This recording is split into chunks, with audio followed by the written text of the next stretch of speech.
everybody. It's good to be back for another episode, another session. Man, I say this every week, and I mean it every week. I am pumped. This is gonna be so much fun. Yes, but thank you everyone who's joining us, either live or on the VODs. Live, you can catch us almost every Tuesday, 8 p.m. Eastern, 5 p.m. Pacific, or whatever that is your time. All of our global watchers. Yeah, almost every Tuesday, 8 p.m. Eastern, 5 p.m. Pacific. Twitch, YouTube, Moonbeam is where we're streaming right now. If you're having trouble finding anything, RPGstorytelling.com, that'll get you the links to all the right spots. It'll also get you to some sweet merch. It keeps going up. There keep being more stuff. You better get on it. It's heckin' great. I love it. But yes, and thank you to those of you who are watching our VODs on YouTube. I appreciate the views. I see them. Thank you. Join us live if you can, but if not, that's okay too. You just won't be able to name anything in this game and turn my Castlevania playthrough into What We Do in the Shadows. So come make my world a parody of what it's supposed to be, please. Steven, I have a question. If I'm also a VOD viewer, can I suggest shit for the world, or is that just like a no-go? You can't double dip. You have to spend channel points. That's the thing. Twitch only. I have like He can spend channel points, can't he? If you have channel points, you can. They don't have them on YouTube. Nope. I have Twitch only. 63,000 channel points on Twitch, and nowhere. I should mess your games up. I should name a million things. You should. That's fantastic. All right, but Thank yes. you for reminding me to open the Twitch up. I'm a great mod. Boy. I'm great at my job. Best mod. It's hashtag best mod. But yeah, thanks to everyone who's joining us. We will not have Ivor with us this evening. He is otherwise occupied, so aka napping. So he won't be here with us today, but that's okay. We will soldier his forth. beauty sleep. Sure does. Like a little bitch. How could I tell you said that? Wow, that's so offensive. Not the bitch part. Oh boy. Sarah, anything else that I missed? You want to add anything there? So speaking of merchandise, we have a brand new store up, completely redesigned. We've got a lot of our old favorite items as well as a bunch of new things. We've got t-shirts, posters,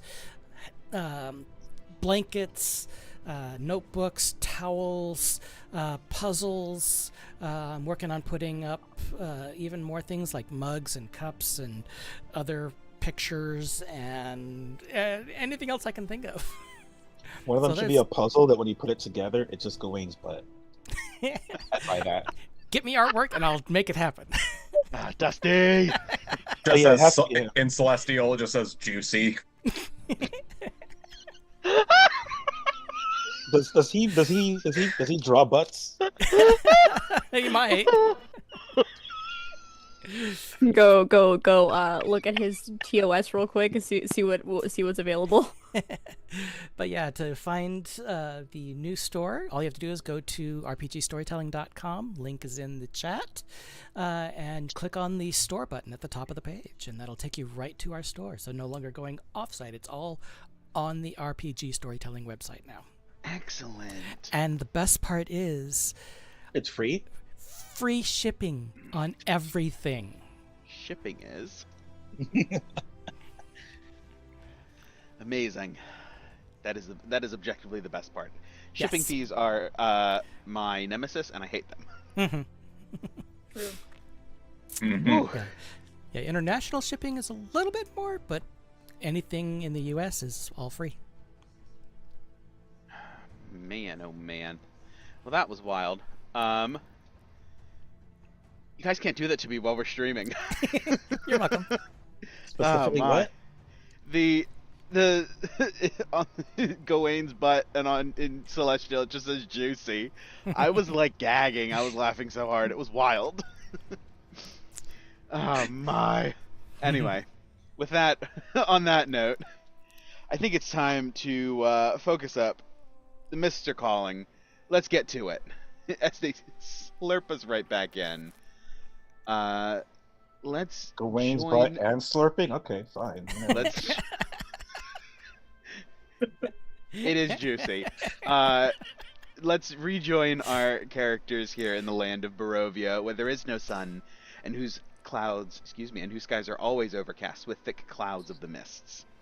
As it is now, so has it been for decades, centuries passing, as has each before it. The people here live. They struggle against their oppressors, and they die. Some are even unlucky enough to find that they are born during another turning of the cycle, when the mists and the shadowy creatures that inhabit them deem it time to raise the Count from his slumber and entertain and even torture the denizens here. This is where our story continues. Gawain, what happened last time for that D12 inspiration? So last session we left we picked up with us in the Vistani camp. We were basically we were headed out, but then we realized we hadn't checked on Arabella in a while, so we went and chatted with her. We had tea time with her and Sandra, her imaginary friend, who I'm still very sus about. And we found out that she is indeed magical. Nedro found out very specifically that she is a sorcerer. And Gawain guessed that she is in fact a seer, Madame Ava's apprentice or, replacement, as it were. We, like very responsible people, we taught her how to throw a knife even more dangerously by having Nedro teach her the True Strike cantrip. We headed back towards Vallaki. After that, we saw the abbot, who was tending to a sick child. We asked him if he could brew us some potions with his alchemical prowess, and he agreed, also giving us 4 potions: potion of mind reading, a greater healing potion, potion of animal friendship, and a potion of water breathing. After that, and he offered to teach me how to make greater healing potions eventually. After that, we headed to Yvonne at the Cracked Anvil, and we switched our idea from a ballista to deliver the bolt of total annihilation to instead be a cannon for the cannonball of total annihilation. Still utilizing... Wait, we're still going to utilize 2 bags of holding for this, right? Yeah. Cool. Yeah, the design will still work. It gets a little more complicated, but we have an artificer, so. I've seen somebody do the cannonball of total annihilation on the dance floor. It was wild. You hurt your back, didn't they? Mm-hmm. Oh, my tailbone. But yes, we spent basically the rest of that day crafting, with Ivor going to assist Yvonne with Echo's help as well on the plans and execution of the cannon itself. Trying to think. Gawain worked on an animal cracker. He got a third of the way done on one. Riss went to the Kalos Academy, who ran into a friend from school, Marta, the clerk, who recently had gotten engaged and was flaunting that ring, very much trying to bring it up in conversation. This old thing that I got 3 days ago. We got a couple of spell scrolls. They put some orders in for some more, for some like rope trick. I think tiny hut, fly, and a couple others. Oh, and Widowgast Vault of Amber, so that we can transport our cannon. Let's see. Yana fucked around and went and tracked Strahd to the middle of the town solo, which is, very, very in character. And found Strahd talking with Lady Wachter. Not sure what was going on, but was able to discern that that's who the conversation was with. As it was in the guardhouse. Yes, he was in disguise as the counterpart of who we knew as Vasilisa. Yes. I think you guys also recognize, or Yana would have also recognized, I can't remember if I mentioned this last week or not, striking resemblance to the relief carved on Sergei's sarcophagus. Oh, I forgot that he wants to look like his brother. But did he look like Sergei when we went inside the book? Because we've seen Sergei. Yes. Yes, that's what, and it is an accurate depiction on the sarcophagus of what Sergei looked like. Okay. That's right, you guys have seen him. He looks, so, a much better frame of reference. He has disguised himself as Sergei. But you know this persona to be, you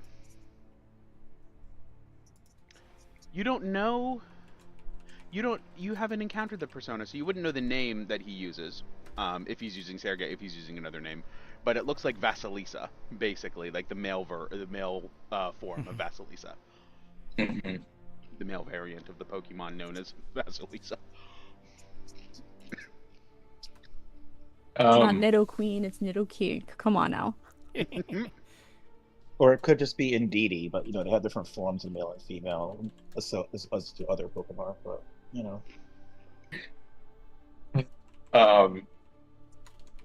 Let's see, and I think Ned, to round us out for that day, I believe he worked on a Dispel Magic spell scroll for Riss, if I remember correctly. Yeah, it's not done yet. Almost. We're getting there. After that, we basically long rested. After working for, like 8 hours, we went to sleep at like 9, 10 o'clock. Woke up early the next morning. Gawain cooked a massive breakfast because we were going to be escorting the remaining 11 citizens of Barovia to back to Barovia via the Old Svalich Road, I believe. And then we also that morning purchased a Vardo, which is just a super nice covered wagon. Spending way more than it would needed to be just so that we got like something, number one, big enough for all of us so that we could like be inside and doing stuff, but also so that we have something a little nice, something that's going to last a long time and get beat to hell, because Lord knows it will. We made some stuff with the alchemy jugs. So essentially on our way there, we will be getting 8 hours of crafting time as we travel. Which I think we're all working on very similar stuff that we were working on before. We came across the windmill that was very suspicious. Everyone was incredibly superstitious around it, saying that witches lived there.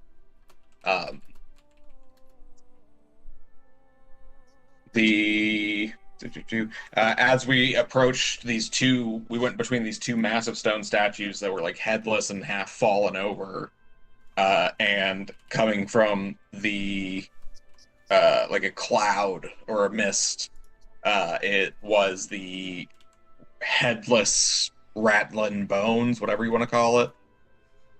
Skeletal Rider. The skeletal rider, thank you. Who has not been a skeletal rider in a very long time.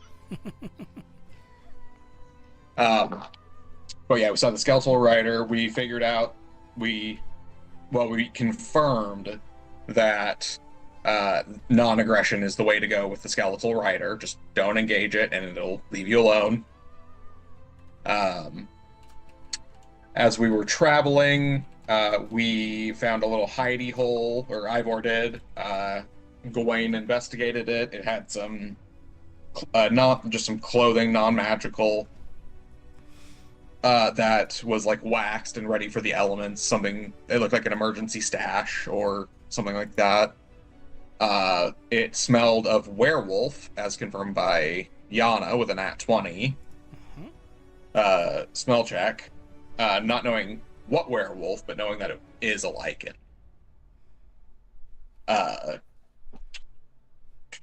We approached the encampment, and a blue ethereal haze appeared, and we heard a voice, presumably from Madame Ava, saying, "If you seek guidance, enter."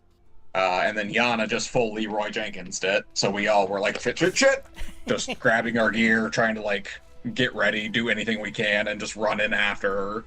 Nedro chastised Gawain for, not watching her, as he knows he should be. Gawain's fault. It is. It's always Gawain's fault. I don't blame Yana for this. That's her nature. Hear that? I'm not to blame. The toddler must be supervised. I was gonna say, the babysitter stops paying attention.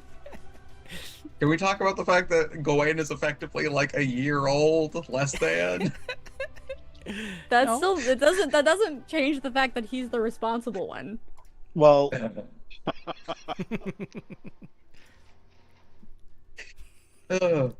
anyways, but yes, we entered into it and went into pitched combat against 6 puppets, six like small-sized marionettes that were being controlled, presumably by Madame Ava, that seemed to have abilities that were all linked.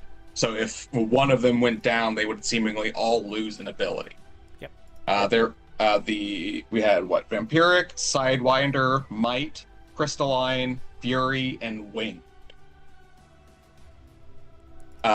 Which effectively they had like a bunch of really they had pack tactics, flight, 2 actions, magic and spell resistance. Savage attacker. So, yeah, like that. They got to reroll 1s and 2s. They had advantage on strength checks and saves. They were just jacked puppets. Mm-hmm. So we first first Yana transformed and then attacked, and then Riss immediately countered with a Spirit Guardians, to which they started to basically just boing around the battlefield to hit as many things as possible. Then we had a bunch of enemy turns, and just because the DM really didn't like it the first time, Gawain decided, you know what, let's do it again. So he went Supernova and Spirit Guardians, and we created the Vendethagram. Listen, everything I did was raw, okay? Don't remind me.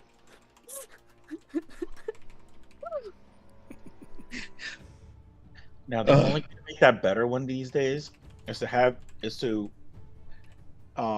you guys intersect those, but be apart from each other, and then between you guys, I'll do wall of force so they can't escape. Love it. That's just a blender. It was already a blender. That's a spiritual blender. That's amazing. No. I don't think you get a choice, Steven.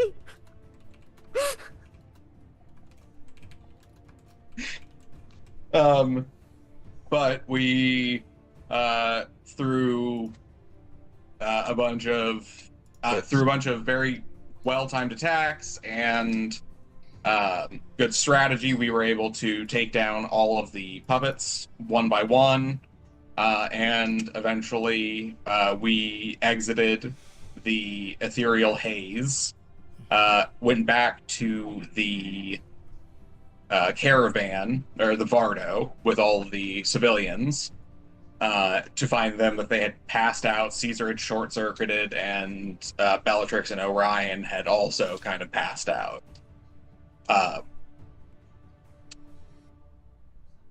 We come back into game with, we pick up with the group discussion with Madame Ava as we approach the camp. Yes. As you guys are approaching the camp, it is lively. It is upbeat. There's music playing. There's wonderful smells. Children running around. It's everything Barovia's not.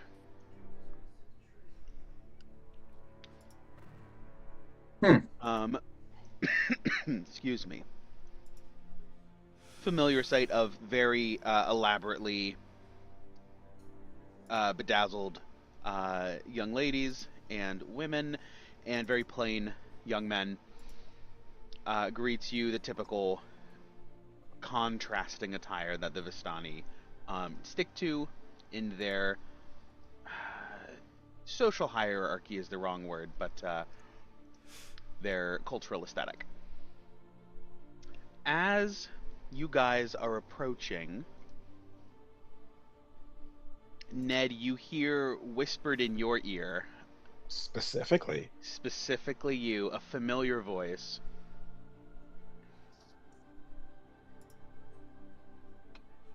If the voice will load. Oh, I know who it is. It's gonna be Gawain's goddess who betrayed him. No. It's called me. It's not. It's your It's the favorite little doll. God damn it! Are you coming back so that we can play? And it's just like sort of like whispered. You would recognize it's like somebody cast a message. Just whispered right into your ear. She's in the vicinity, must be. Is it an actual message spell? Yeah, easy enough to recognize. You recognize it as the message cantrip. Her name is Daisy. I'm trying to remember. Was it Peach? I think it was Peach that I gave it. It was Peach. You named her Peaches or Peach. Peach, because the other doll was named Daisy, and I wanted to make a Yes. Superman reference because, of course, I do. Peach. It was Peach. Yep. Wow, that was like fucking session 4. I will ignore that message and go on with my day. All right. So you guys continue in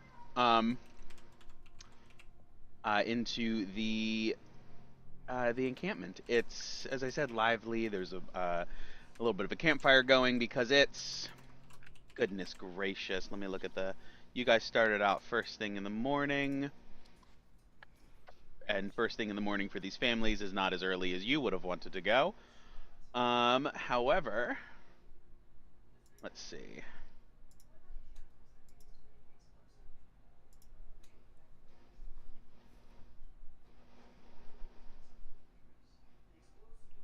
What time is it?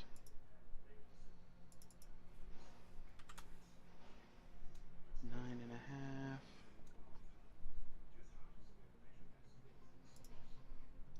10.5 miles at 2 miles an hour. It's been 5 hours, so it's probably early afternoon, 2-3 o'clock, something like that. And having stopped for lunch along the way, yeah, early afternoon. Campfire going, a couple of bonfires, a couple of there's always something being cooked. It smells phenomenal, and smells that no one ever experiences here in Barovia, but you just encountered in the other Vistanian camp. Very similar. camp is yours if you're doing anything in particular, or if you're going right to Madame Eva.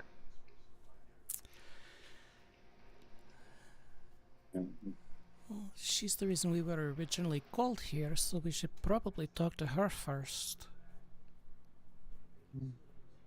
Agreed. Let's do it, I suppose.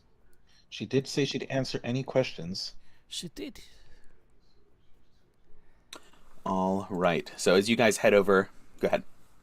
Sorry, just right before we go in, I'm just going to put a hand on Nedro's shoulder, and just give him a little light squeeze for comfort, and just give him a bardic inspiration. Wait, I'm D6. doing work? Just in case you are. I got a D12, so I was like, might as well give you the D6. Got it. Gawain feeling bolstered for no particular reason after exiting this combat, and entering the encampment. But yeah, as you guys approach, the one of you goes to knock on the door, and it opens expectantly. It is dark. It is candlelit. It smells of lavender and sage. Very essential oils and what's the word I'm looking for? Incense. Set up. And seated at a table in the back of the wagon, or on the far side, I should say, is a very old, very familiar-looking Madame Eva. Please come in. Please come in. We have been expecting you. You did very well. I am very impressed. And as you guys step in, you see each of those marionettes that you fought sort of hanging, but at appropriate marionette size on the wall. Just sort of hanging there lifelessly with their like wide open eyes just sort of staring across the room.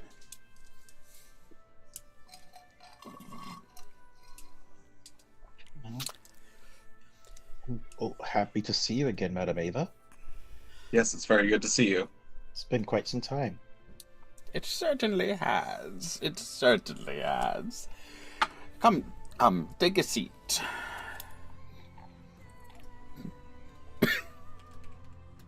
And she looks up at Riss expectantly.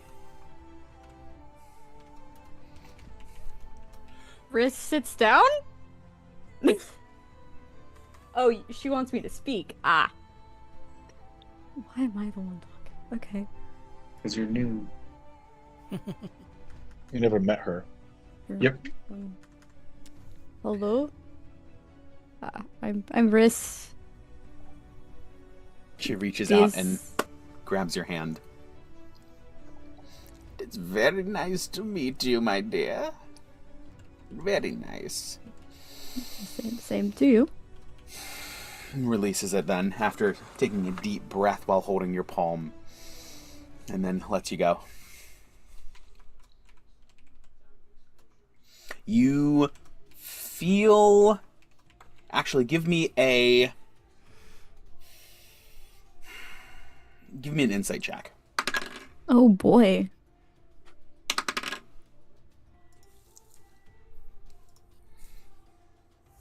Oh, I did good. 21.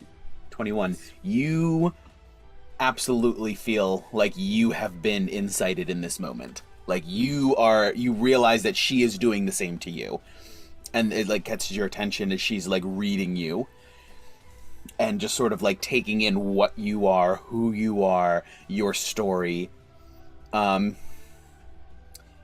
on, you said a 21? Yeah. On a 21, you also catch her just sort of like looking around your head as she is at, and then you realize that she's doing that to everybody. Almost like she can see stories like you guys were able to see while in the dream world. She can see that here while awake. And sort of just like there's energy that you are exuding that she is able to pick up on and read and understand. Very cool. That's neat. But I know that she's a seer, right? Because of Yeah. previous conversations. Okay.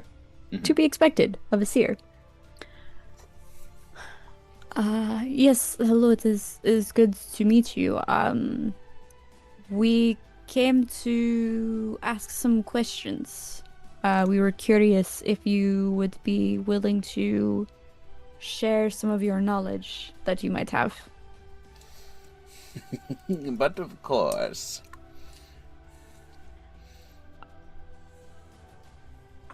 Just to clarify, because we would have had this conversation along the as we were walking, is this a conversation we're having out in the open or a rope trick conversation? I would assume any conversation you're going to have is going to be a rope trick conversation. Okay, that's good. Just making sure.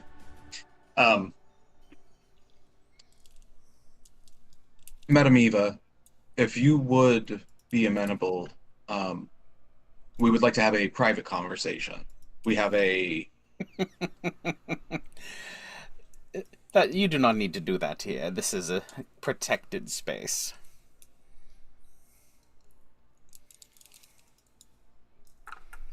Oh? No one sees except what I want them to see. Is that something you can teach us to do? Perhaps. It is also I have crafted this space to be able to do that, but let me see. That's not how you spelled that at all. Of course you can't find it because I forgot a letter. Okay.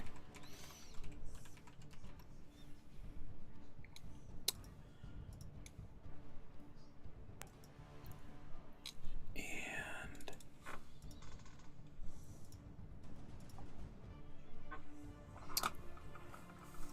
if you wish to spend some time learning here, I can absolutely impart this knowledge to you. How much time, if you don't mind me asking?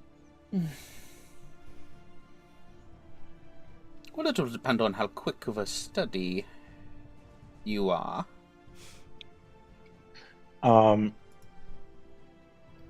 Just based on Arabella, do I get that this magic from her specifically is more of a charisma-based thing or more of an intelligence-based thing? She would be more of a charisma. So I would get the sense that it could potentially lead more towards me being able to learn it easier than like a spell book kind of thing. Yeah, absolutely. Okay.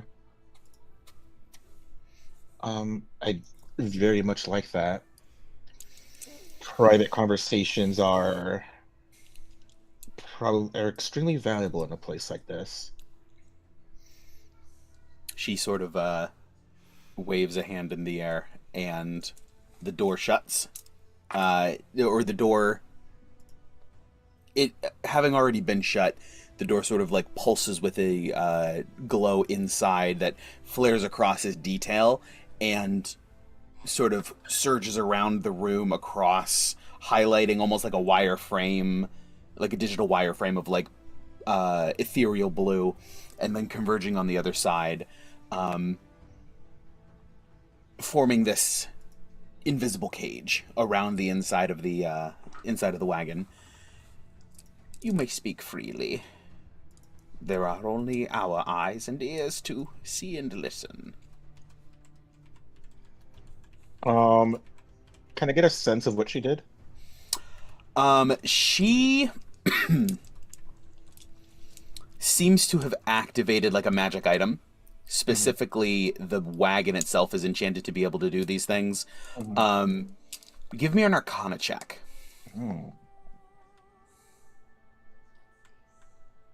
You can do so with charisma. Oh, well, okay, so rather than a 20, hold on. I rolled a 15 and it would be plus 9, so 24. 24. Okay. You just a point of order. You can go ahead and update your Arcana to use your Charisma instead of your Intelligence. That just seems much more fitting in this in this. For like forever? Yeah. I love you because I am proficient in it already, but I've been using my intelligence. It's a +5. No, I'm never, whenever I call for an Arcana check, I'm never asking you to like rack your brain. I'm always like, this is where your magic comes from. That doesn't make any sense. But yeah, so you can swap that to be Charisma moving forward. So you said what, a 20, a 25? 24. 24. It's a combination of non-detection, see invisibility, sort of all going off at the same time. A number of fairly low-level spells applied in the appropriate combination can create a very powerful protective area.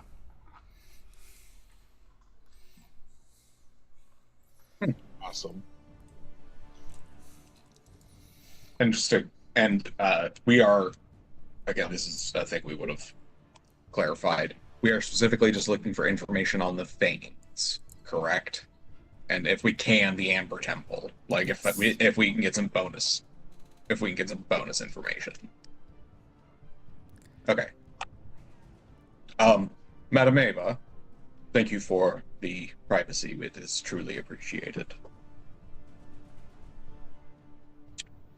We have been searching for some time for some information, specifically concerning the 3 Thanes of Barovia.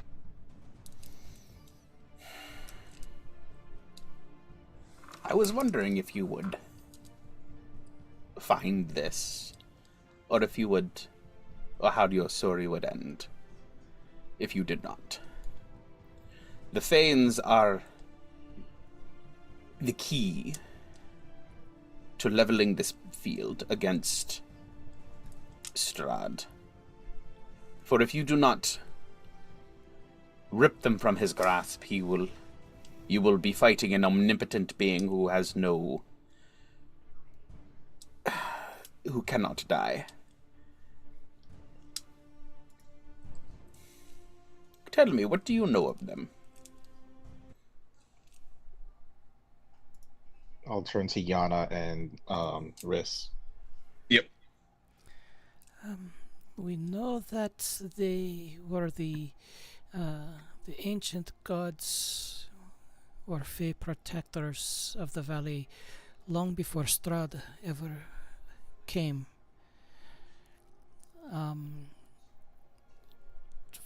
From what I remember from my studies, they were, I believe, called the Forest Fane, or the Forest Fae, the Mountain Fae, and the Water Fae, if I remember correctly.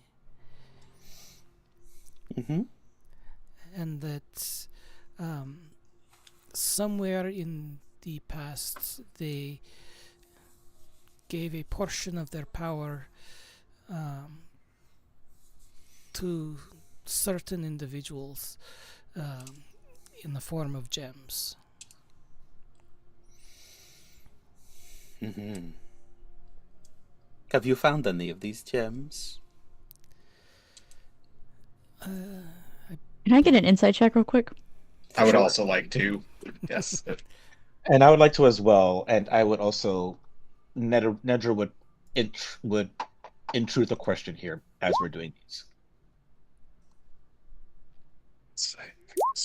18. 14. 21.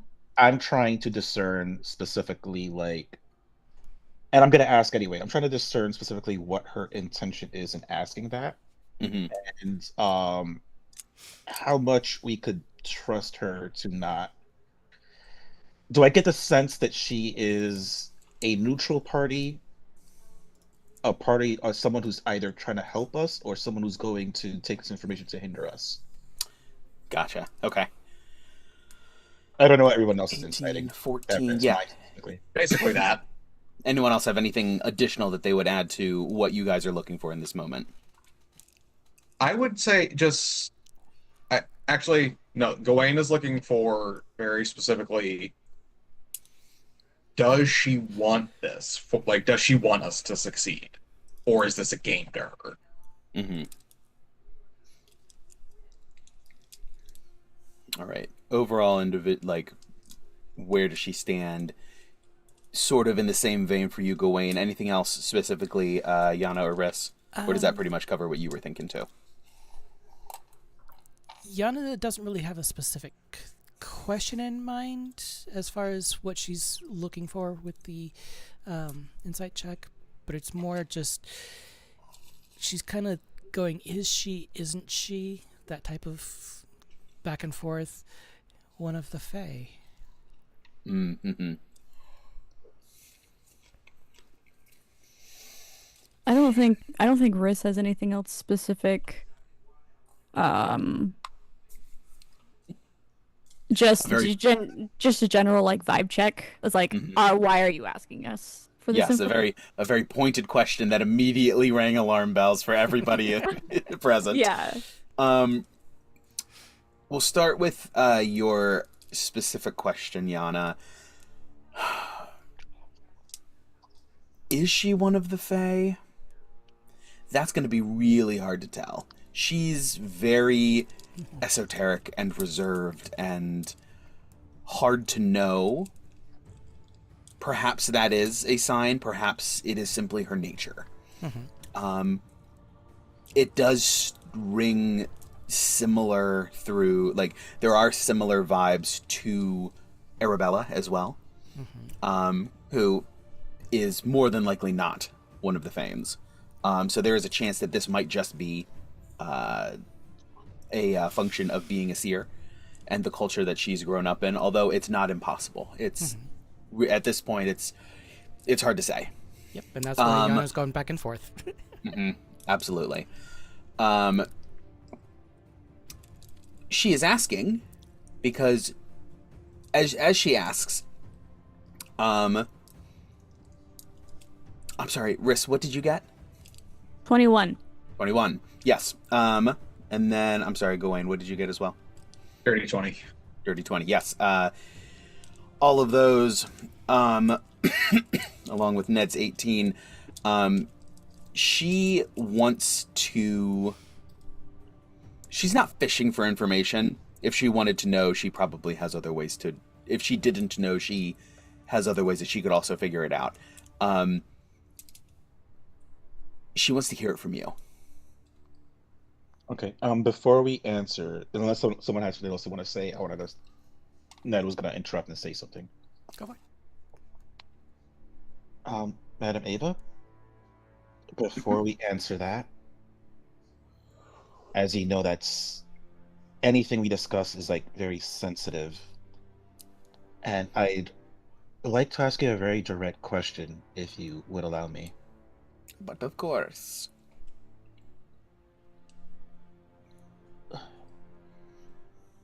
What is your role in this? With the Vistani, I know there is an alignment with Strahd, or at least benefits from being aligned as much as the group has been. And speaking with you, it does seem at times like you're helping us. I suppose I'm curious if your intention truly is to help us, or if anything we tell you is something you, either by choice or by circumstance, have to report to Strahd, or if you're just a neutral party that wants to see what's going on. A large smile just sort of like curls across her face. And she as she listens to your questions and then just sort of surveys the rest of the group. There is hope for you all yet. You are asking the right questions.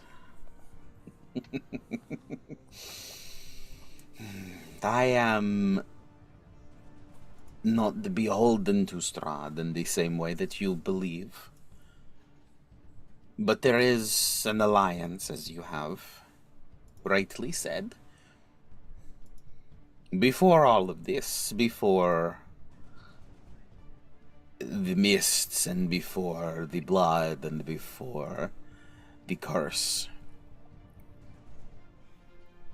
one of my ancestors found a wounded, bleeding, and dying Strahd von Zarovich and nursed him back to health. In gratitude, he swore that he would...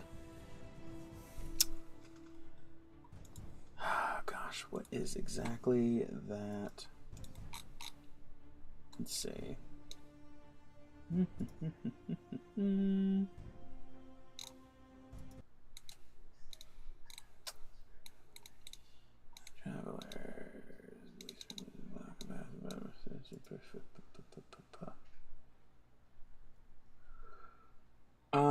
Okay.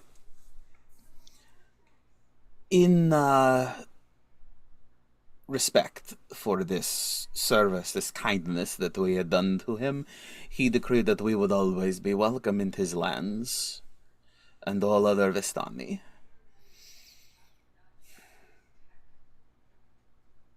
And this invitation also means that we are free to leave his lands, along with all of our brethren. For he holds the key.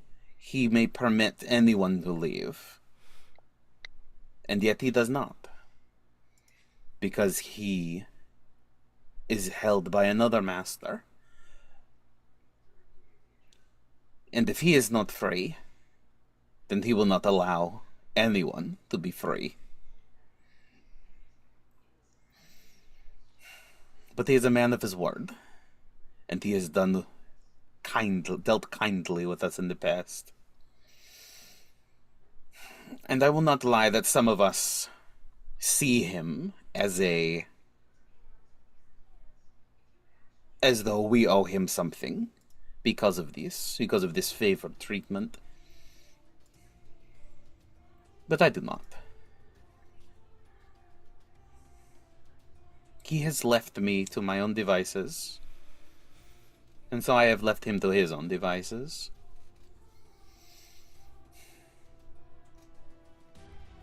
But I also see that I have a part to play here in Barovia, and which is why I keep coming back.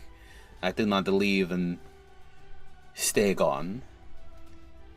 I stay here because I am to guide each generation, the heroes of every cycle, to give them the weapons and the knowledge that they need to try, and that I enjoy watching the chess match unfold.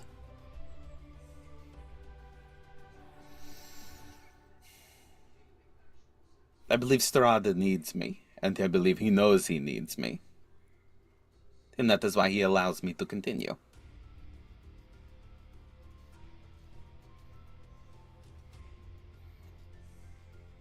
Well, that brought up a lot of follow-up questions. And there's one really big one that I want to ask, but before I get there, how and why are you the person who has this role? And what is it that Strahd sees that why is it that you believe Strahd believes you're necessary? All right, so your questions were, the first one was, how did you get into this role? She mentioned that, like, you know, she's in this role, but I didn't get a sense of, is it by choice because something happened that makes her have this role of having to help the people? So I kind of want to get a sense of how and why, like, what's her motivation for doing it. Mm-hmm. And then also she said that Strahd, sees her as something that's necessary. Why is she necessary to him? Hmm. Um, and I'll add an additional question to that.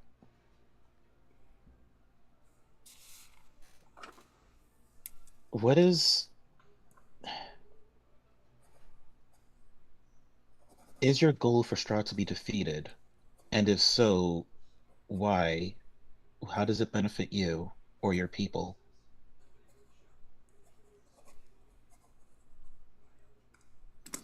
And keep in mind, I have other questions because she said so many things, and I'm sure the rest of the party does too.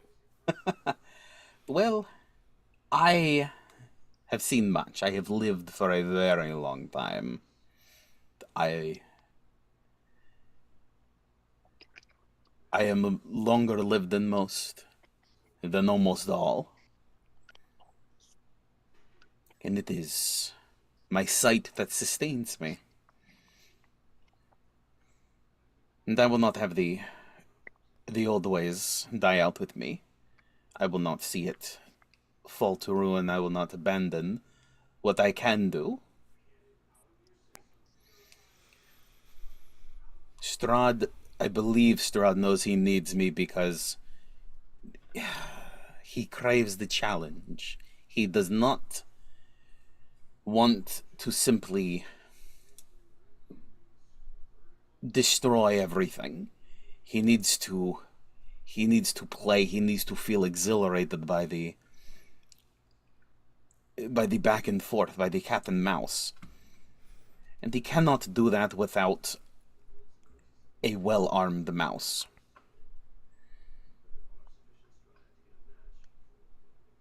It is not, but it would be strange for the cat to arm the mouse. And that is my role. I tell you where the treasures are. I give you the tools that you can use to defeat him, to lay him low. And I provide guidance if you are seeking.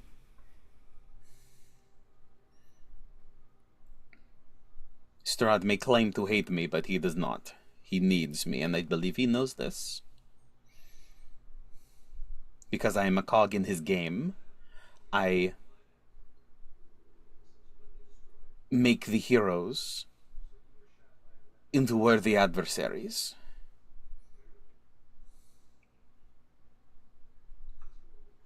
Or perhaps I help.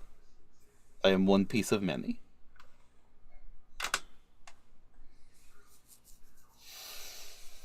Do I want Strahd gone?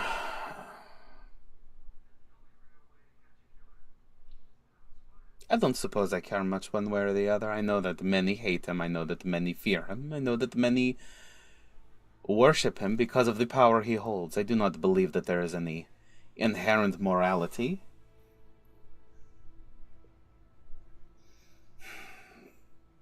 I do not think that he does right. I do not think he is a paragon of justice, but perhaps in the dark you see the light shine brightest. And the darker the night, the brighter the light that shines through it. The brighter the light will be forged to combat it. I don't see him as a...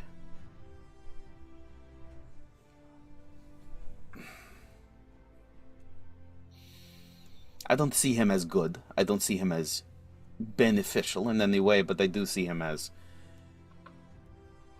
the reality that is this valley. Although I think it would be interesting to see what would happen if he were to fall. It would be a strange sight indeed.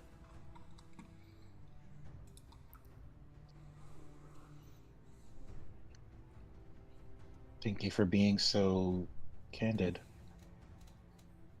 I was gonna say lastly, but clearly we're gonna have a lot more questions. Who's holding Strahd's strings?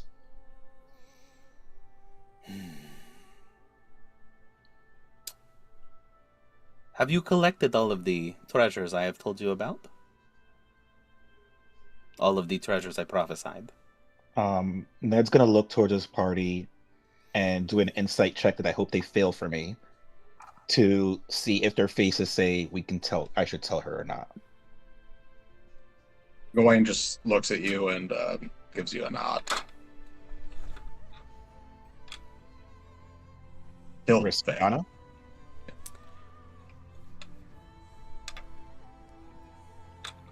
She'll just look at you and give a slight nod as well. And Riss? Riss just looks curious because I think this is the first time Riss has put together the fact that Ava was the one to give the prophecy. Mm-hmm.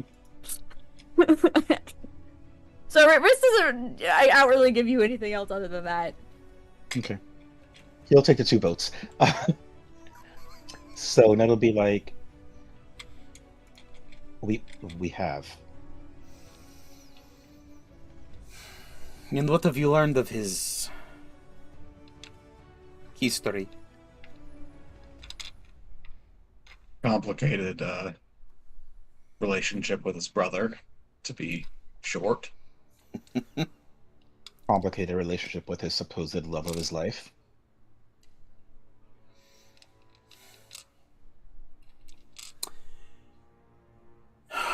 Gosh, your question was Who's holding his strings? Because he specifically mentioned that. Mm-hmm.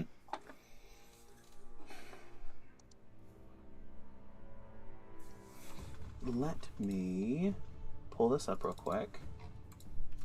Curse of Strahd. Man, we're getting a lore dump tonight. We went to like the lore holder. Sure did. We said, hey, we need you to answer these specific questions. And And the Madame funny- Ava just happens to be there too. And the best But the best part is these weren't even the questions we initially came with, so We're just getting extra. Riss and Yana get ready to further go into what we actually came here for originally. Mm-hmm.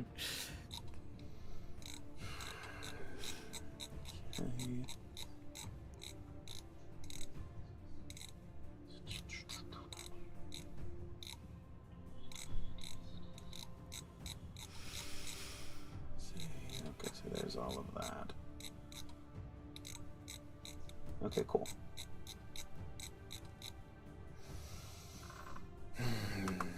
You have not seen it yet. There are many, many dark powers that find their champions here in this land. This is one of them. They have names and they have domains and they have capacities, but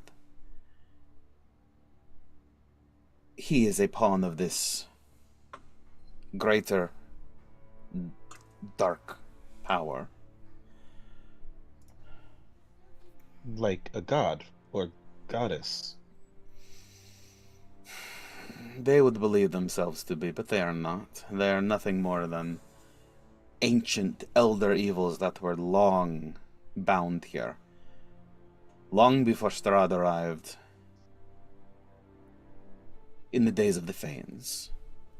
They roamed the world.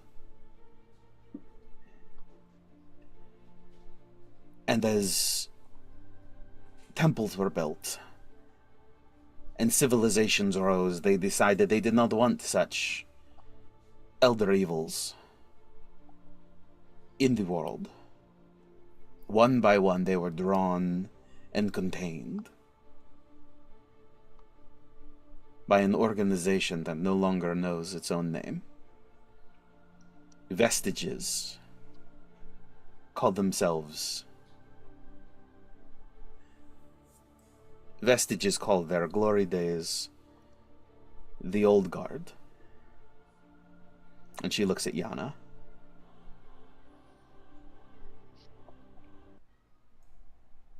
They once stood proud and protected these lands, and they bound one by one, each in a tomb.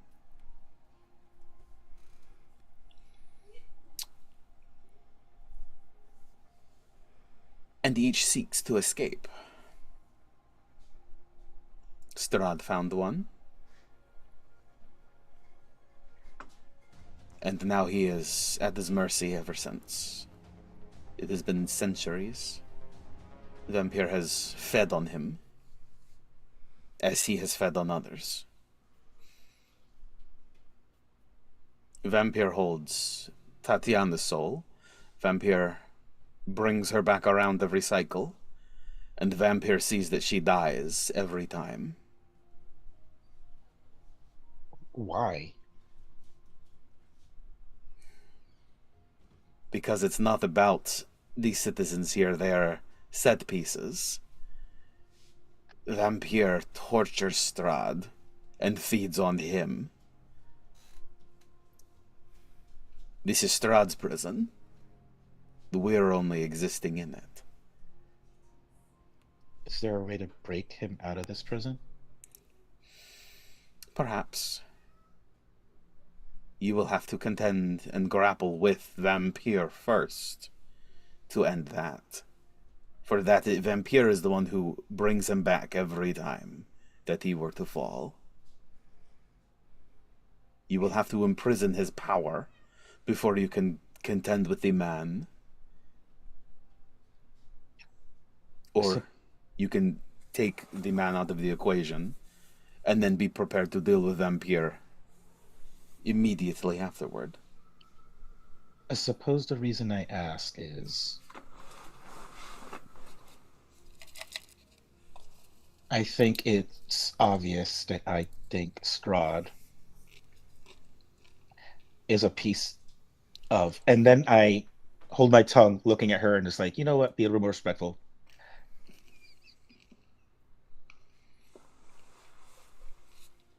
Is not worth a lot as a living being. He quickly course corrects. But based on things he has said and that you seem to have confirmed, to some extent, he is a victim of whatever this thing is.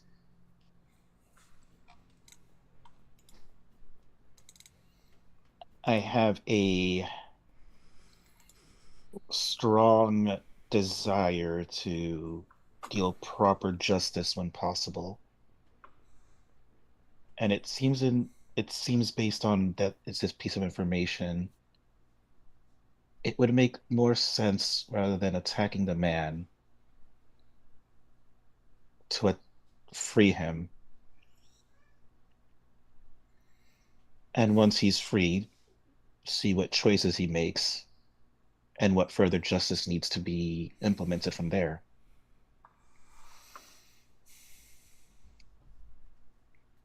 I have wondered if you would find this empathy, or if you would continue in ironclad justice. I think both are valid. To be clear, that's speaking for myself. As much as my party is united in every way, we all have our own distinct motivations. Mm-hmm. Of course. Speaking to you individually, I have wondered if your story would turn and soften, or if you would steel yourself. It is a notable development. Don't get me wrong, I still hate him, but there is a part of me that understands what happens when something chooses the fate for you. Motherfucking parallels. And now I see.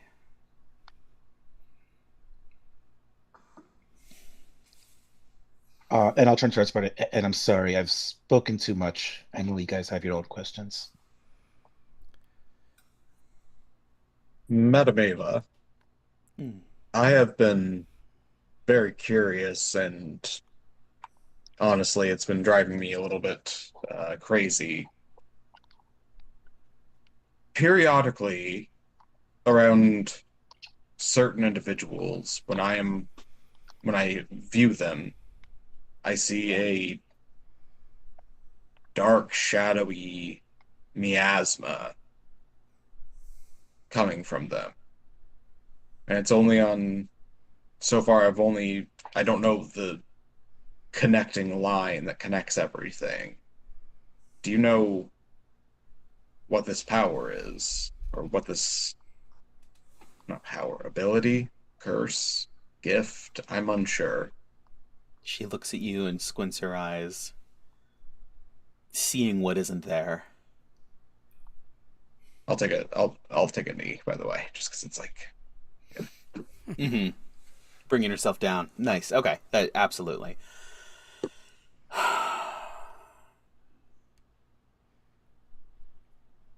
If you cannot see what draws them all together, if you cannot find a through line, perhaps there is none.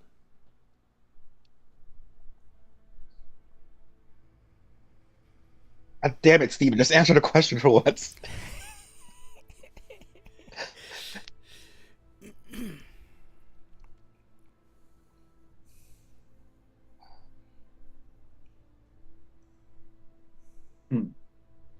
Well, that is less than I was hoping for, I will be honest.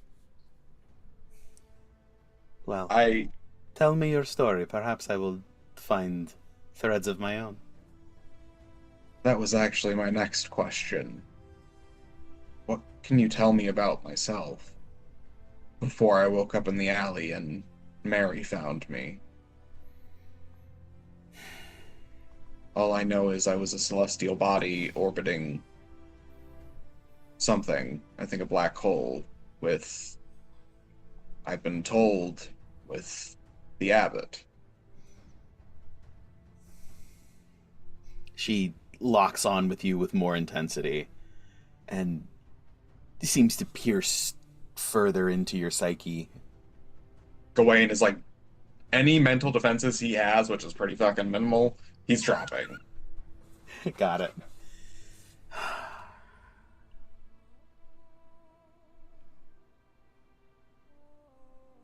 Remind me,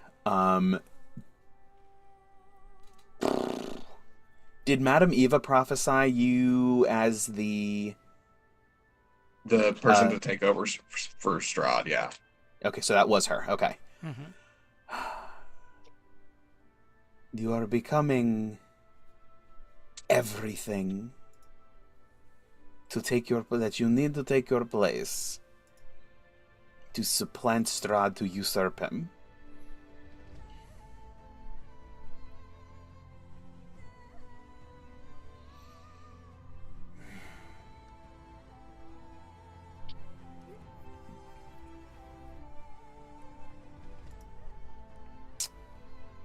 I'm going to make a character decision for Madame Eva.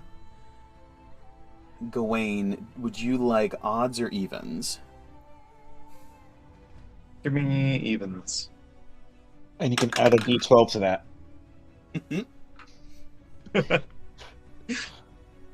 Evens, you say? Yes. My instinct was to say odds, but you know, I'm usually wrong, so I was fighting that instinct. And it's a good thing you did. She looks at you.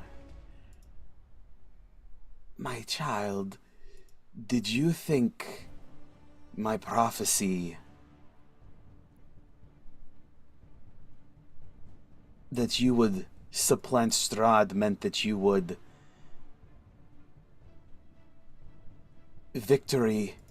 ride victorious over him? No. It was a curse, not one that I placed on you, but one that I saw placed upon you.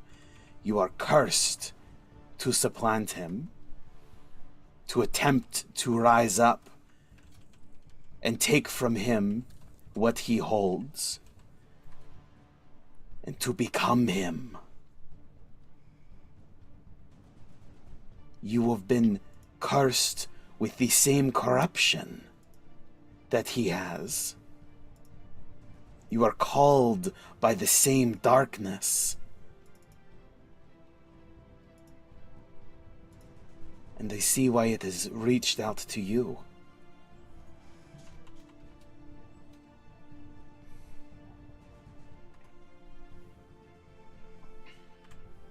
Madam Ava, to be clear so I understand, is it then your intention? Is it then your assertion that my Lady Liege is an entity of darkness, then? Is that what you were saying?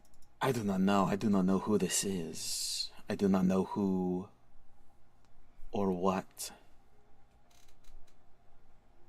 But I do know that you are cursed. That you are in a cage. That your soul is tainted by this darkness. Have you held the Sun Sword?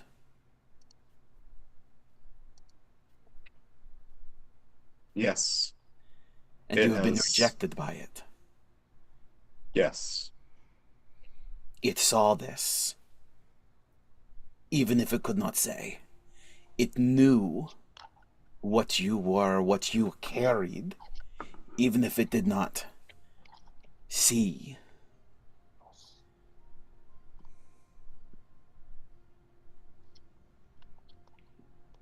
And she looks out at the rest of you. He will need purified before the end. He will what? He will need purified before the end. Do you know how to do that?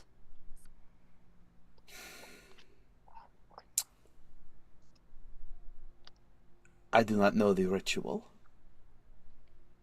But if you find out how to... If you find the right to deal with vampire, you must follow the same rite to purge whatever has cursed Gawain. Where do we find that right? The keepers.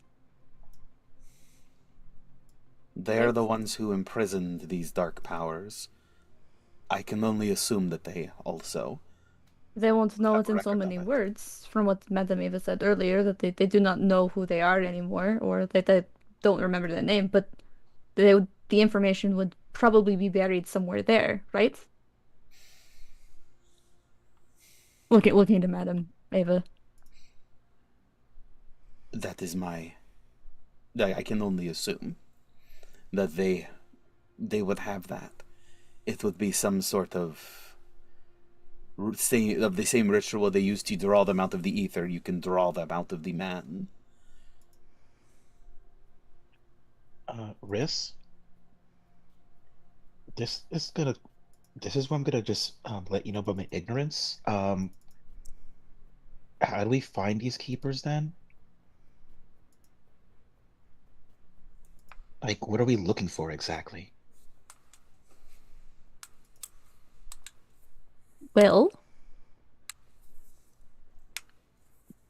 well, it's a good thing we're already planning to go there next, because that just works out wonderfully. I don't know. Yana, do you guys have, like, the place you store information, a library? Is it oral? How... A lot is oral, and DM, back me up here. They do have something of a library that they keep journals and old tomes and scrolls of histories and lore. The Keepers of the Fang have scraps and remnants that they've been able to pick together, but it's very much post-apocalyptic. The keepers are, as you guys are talking, you realize the keepers are the remnants that Madame Eva is referencing, who only know their history as part of the old guard, whatever name they went by originally. Obviously, they wouldn't have been the old guard in their heyday. But maybe not the 9 people in the rundown keep, but perhaps remnants of the old guard, other orders, other factions who sealed these creatures initially, these entities initially, would have information on what to do and how to handle this. I wonder if either Esmeralda or Van Richten would be of service in this. If they don't know the knowledge specifically, if they might have an idea of who would remember or where it would be stored. It is possible. We could even we'd have to ask again the keepers. Maybe someone somewhere knows something. I do know that Van Richten and Esmeralda are fairly new to the lands of Barovia, so I'm not sure if they would know or not. But I think I do know one place that they might have information. Maybe in the Emperor Temple itself, because it is very old. This much I do know. I don't really know much about it, but I know it's very old. The temple on Mount Gacus? That's the one. That where we died horribly? Well, where I died horribly? Thanks for the correction. You're Especially so since welcome, I Ned. wasn't there. It was specifically for you. He smiles. As does Madame Eva.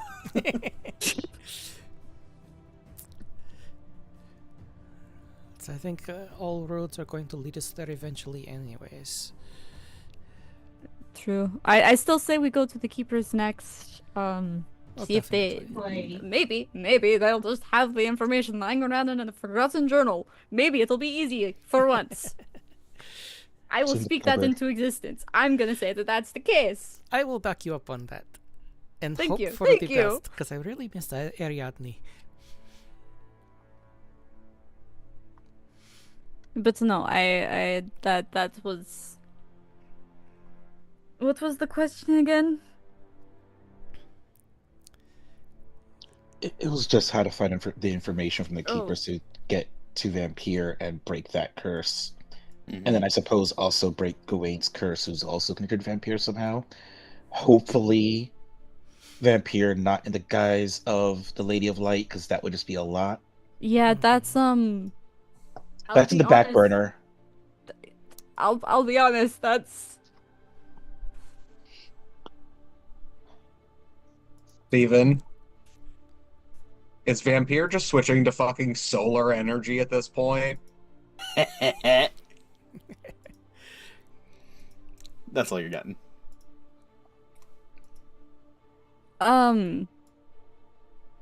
But anyways, yeah. So I think obviously we've been meaning to go to the temple that's on Mount Gacus for forever. We've already tried, but I think a lot of information that we are missing will be there. I agree. It's the oldest. It's got to be the oldest place, basically, in Barovia at this point. It's the only standing temple from the time of the Fanes. If the information is going to be anywhere, it will be there. Or It is not as old as the Fanes, but it is from the old guard's golden years. apologies, I misspoke. But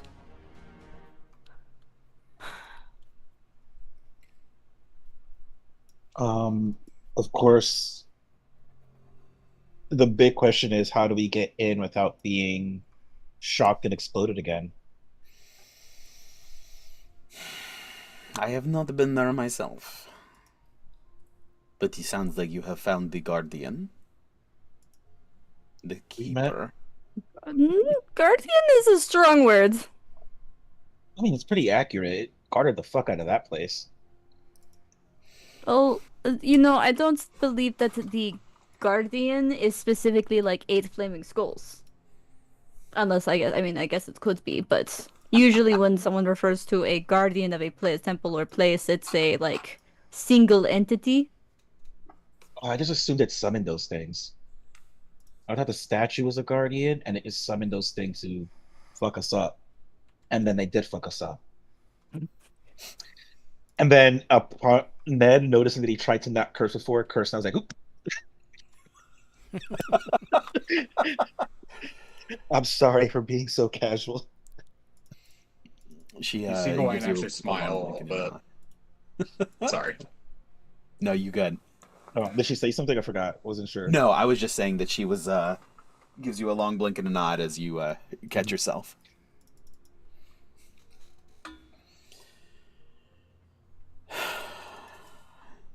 What else do you require?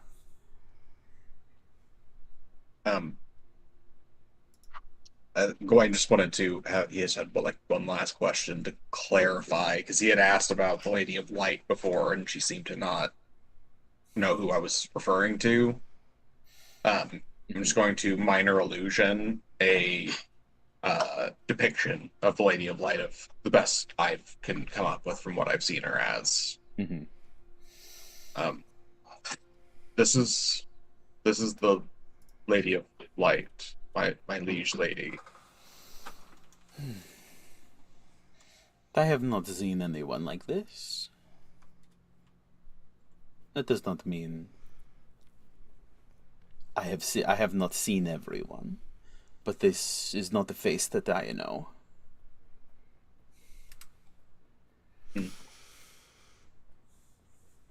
Thank you.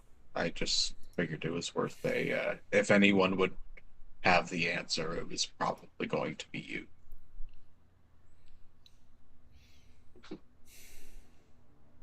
Gawain will look to Yana and Riss. Who is this your Lady of Light?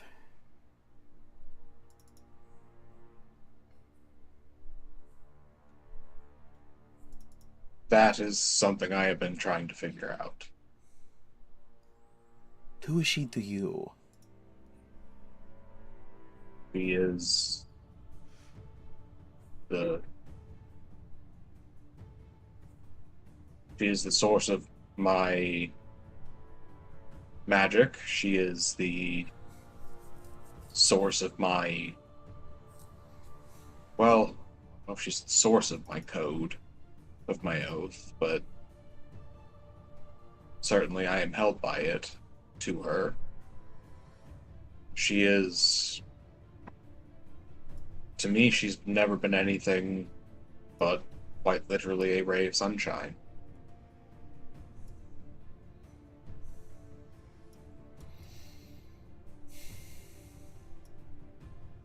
Very well.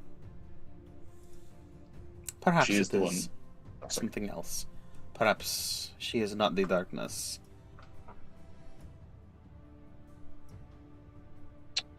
She is the one who commanded me to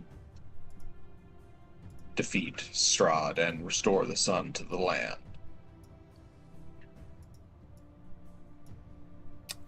Are you her champion? Yes.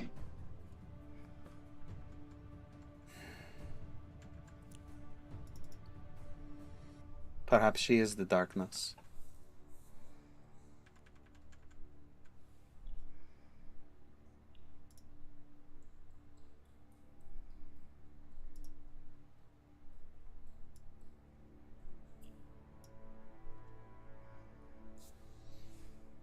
I don't know how even the darkness could. I don't find myself often fooled multiple times. You may fool me once, for sure. But I learned my lesson. And she has never given me any reason to doubt, and I don't know why I do, but the very nature of her mystery behind her does create doubt, which I know some people say is the bane of faith. But honestly, I think it makes it stronger, because if you don't question your beliefs, how do you know they're right?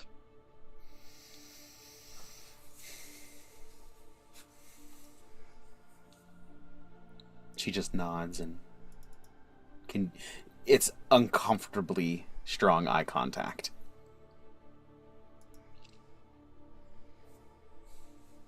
Gawain is holding that eye contact, desperately searching her eyes for answers. Trying to normalize or figure out or just ascertain what the fuck is going on with himself, his nature, the nature of his power, and his patron.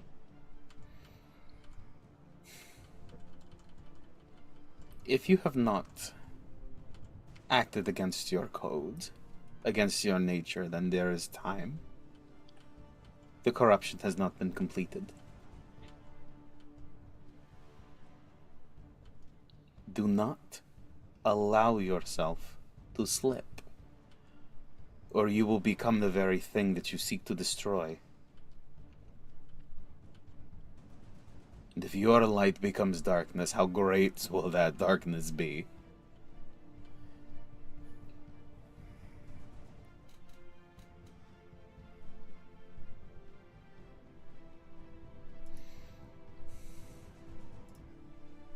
No pressure.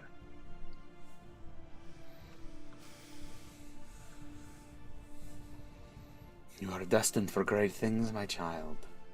Nobody said it would be easy things.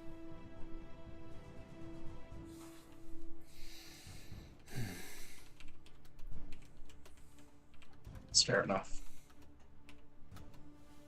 And then she turns to Yana and Riss, as both of the other individuals have sort of like started to look at them of like, I don't want to take up all the time. Reading the room, she sort of shifts her attention to the two of you.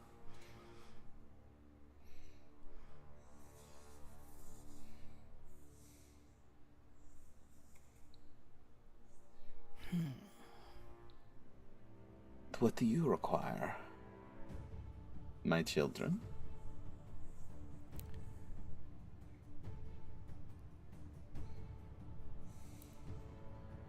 Hope.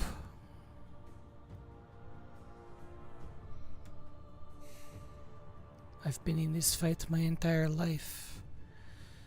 I'm not sure what to do. If there is no end to it. You walk with outsiders. You are poised at the breaking point.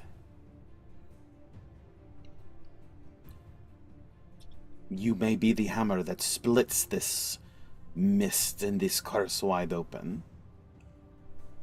If your strike is true. If your strike is true.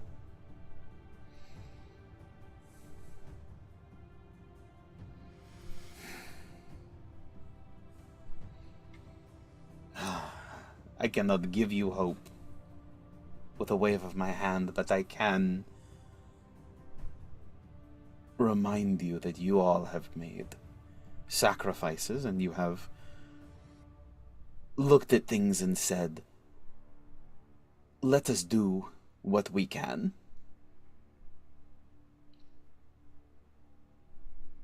There is no victory if there is not the possibility of defeat. And Strahd would never rob himself of that satisfaction, of a true victory. Which means that here is a possibility of his defeat.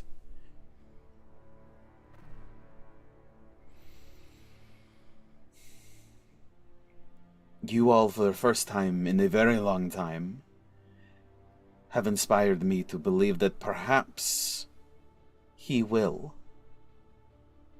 finally see his end, as all immortals seek.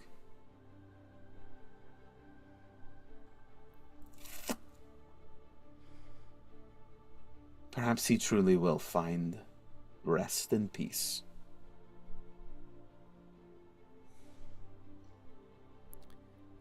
Perhaps that will be enough for you to hope a little while longer.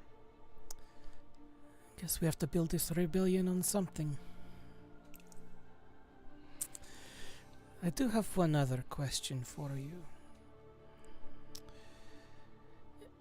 A while back, I feared my life was at an end. But something brought me back.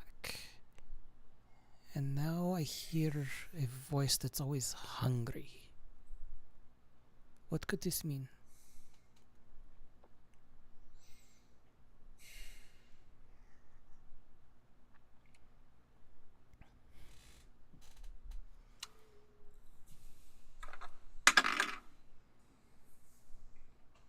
Have you held the sword? Only briefly. And did it reject you? It did. She sighs and closes her eyes for a moment and okay. Perhaps there is more than one of you at the risk of corruption.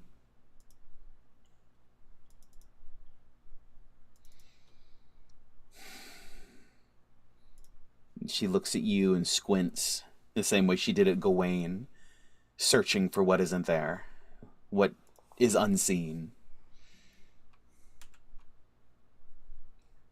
And what have you done with this? How have you answered this voice? Well, I've done what I needed to appease it for the time being.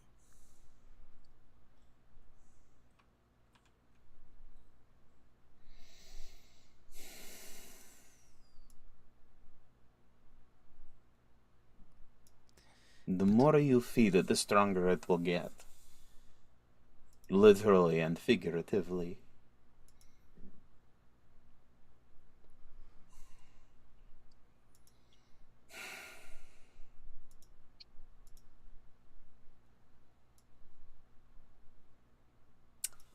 The road is challenging, and you all have many trials to overcome.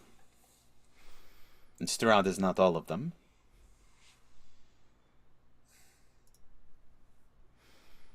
And she turns to the group. She will need purification before the end.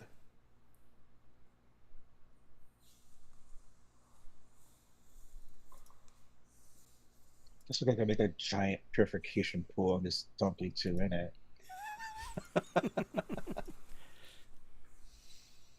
So basically, their instructions for now is Yana, stop feeding it. Gawain, don't break your oath.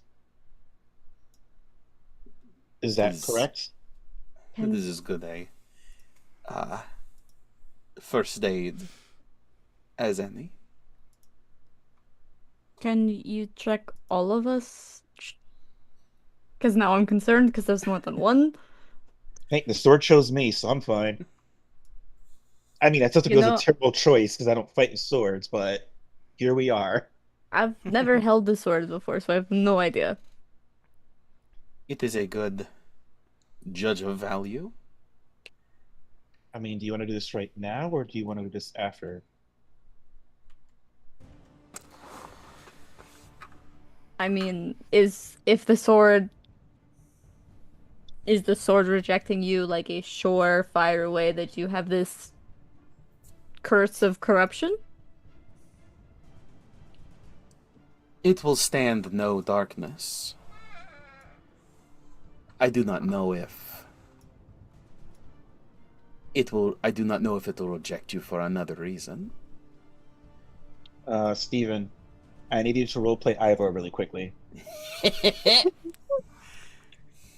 Ivor, can you remind me, did the sword reject you? And if so, did it give you a reason? I didn't want any part of it. I just, nope, gave it right to Gawain. Nope, nope, nope, not for me. Correct. That was what happened. Okay.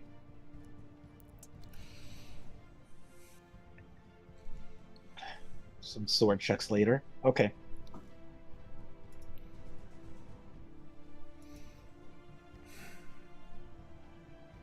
It is a compass. It will give you a direction, but it does not give you everything.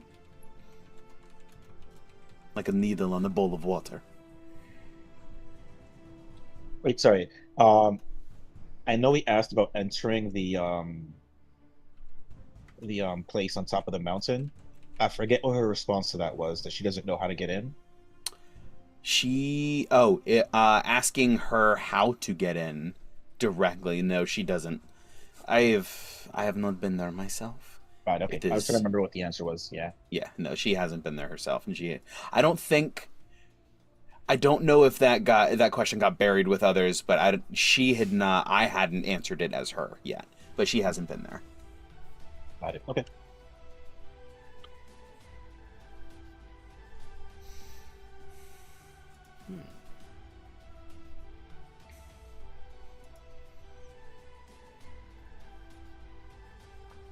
Oh, I'm sure you know the answer, but we kind of never directly answered the question.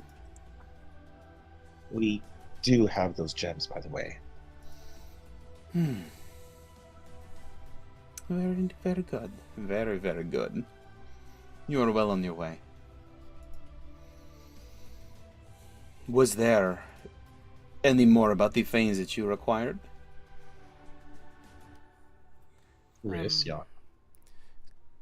We know that they each are supposed to have a fane, a temple or ritual circle or whatever it might be called.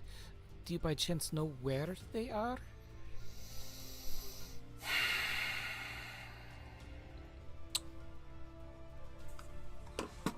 Let me...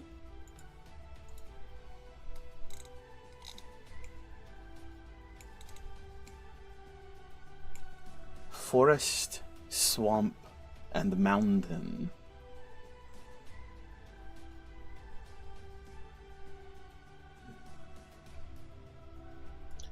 All lands and magic, by the way. Green, red, and black. Nice. That's awesome. That makes me very happy. The Forest Fane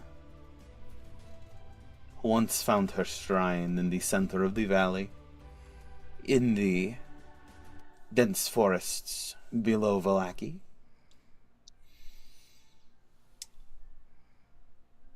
The Swamp Fane found her shrine along the Luna River, a town once known as Barez, but now a restless ghost town.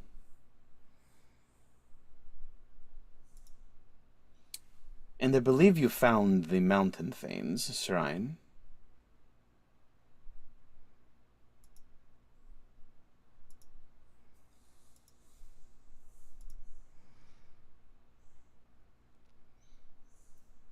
Forgive me, DM, but did we not find all three of them? No, you haven't found the shrine. The only shrine you guys have been in is the Mountain Fane shrine. That's where Vasilisa brought you guys with Baba Lysaga's heart. Baba Lysaga, yeah. That's the only shrine you guys have been in. The other ones you haven't entered. You found a couple of places of worship, but not the shrine itself. Gotcha. Okay. Sorry, I misunderstood then. My bad.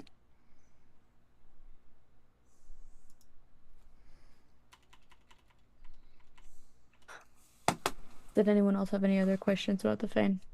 The Fanes?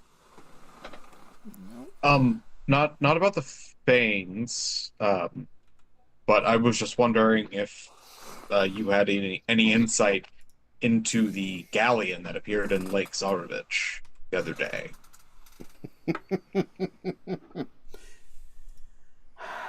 The mists gather what they will from where they will. Perhaps they decided more blood was needed.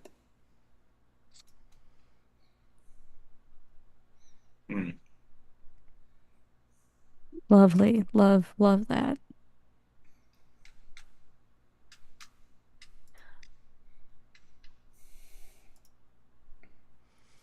I have not seen anyone from there, but I will remain vigilant to see if anyone begins to adventure my way. Perhaps the story is not yours. Perhaps it is theirs. Or perhaps they are the distractions. And you are the heroes after all.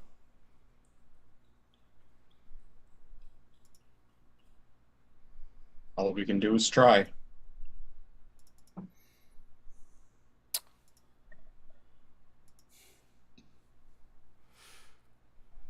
There is one order of business that I wished to speak with you about. And she pulls a small bag up from a small sack up from beside her seat.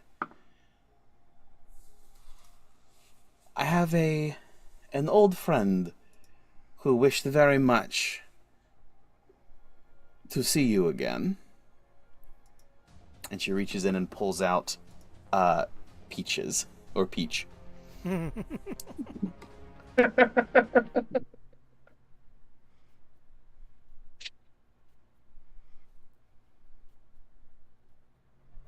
Peach has said very much. She has spoken at length about her time with you. You all, but you, Nedro specifically. And how she made the mistake.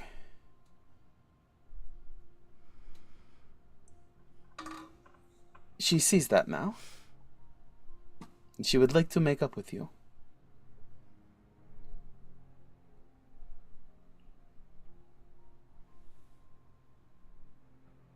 And I ask why that is. I guess I'm curious about the intentions of a potentially possessed doll that wants to spend more time with us. And I feel like my hesitation there makes some level of sense.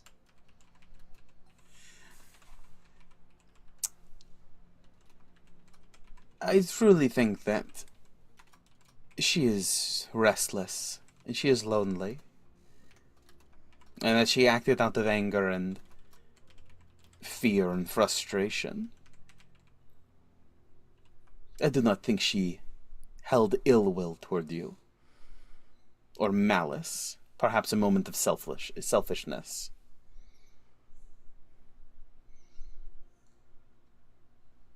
What is it exactly that she would like? She looks down at the doll and everyone hears. I would very much like to join you again. I've been here for weeks and weeks. It's dreadfully monotonous. Boring is the wrong word, but it's always the same. It was so lively with all of you. Never knew what the day would bring. And Nedro, if you can't find it in your heart to forgive me, perhaps someone else would allow me to tag along with them. And we can trust you? Oh, of course. And then I'll look to Madame Eva. And we can trust her? I believe so. I know my puppets and my dolls. She's a creation of yours. No, I only meant I know. I am very well versed.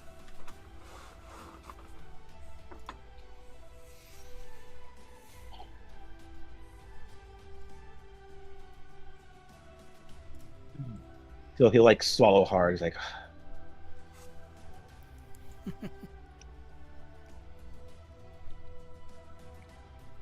upon hearing your plea, as a man trying to exercise empathy, I will accept. Yay. Why did you get the most creepy yay? Why was that necessary, Steven? I don't know what it sounds like. I can't hear the voice on my end. I'm very excited to watch this back. It was perfect. I imagine you don't want to be carried inside my backpack anymore. If possible, I What would is like to see.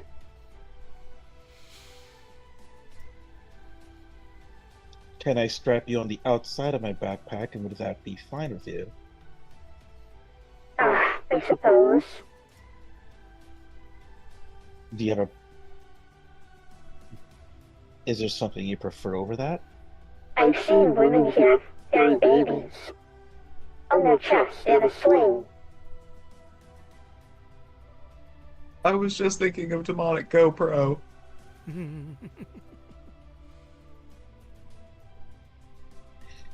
I have my empathy reaches a certain limit. Look, I think the backpack thing is a good compromise. You'll be able to see the entire world. And I always carry my backpack, so it should work out perfectly. It's very similar to what they do, except you'll be behind me instead of in front of me. I find that agreeable. And then I will reach for the doll's hand and shake it, I suppose. It's a doll. You shake the hand. It's like moving I a know. doll's arm. It's symbolic, okay? Symbolic. Yes, absolutely. Welcome back to the team, Peach.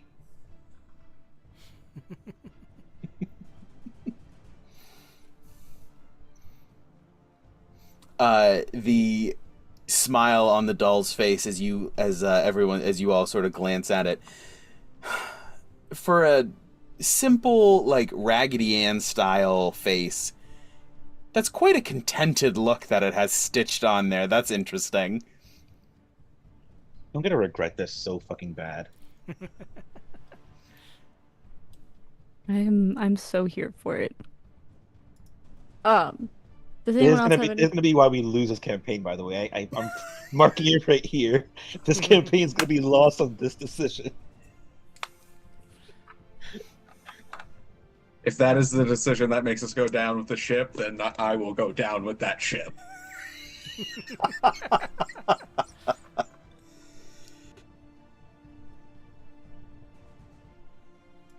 If everyone else is done, Riss has a question for Madame Ava. Go for it.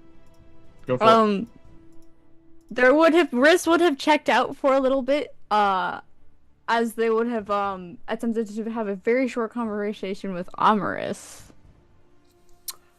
Okay. So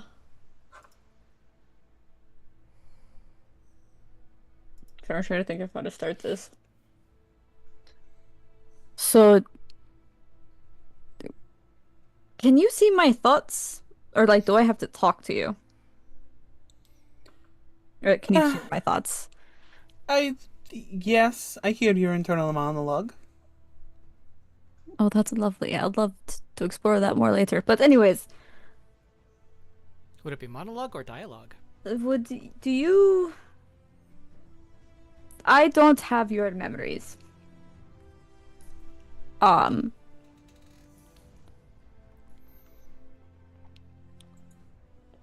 Our death your death.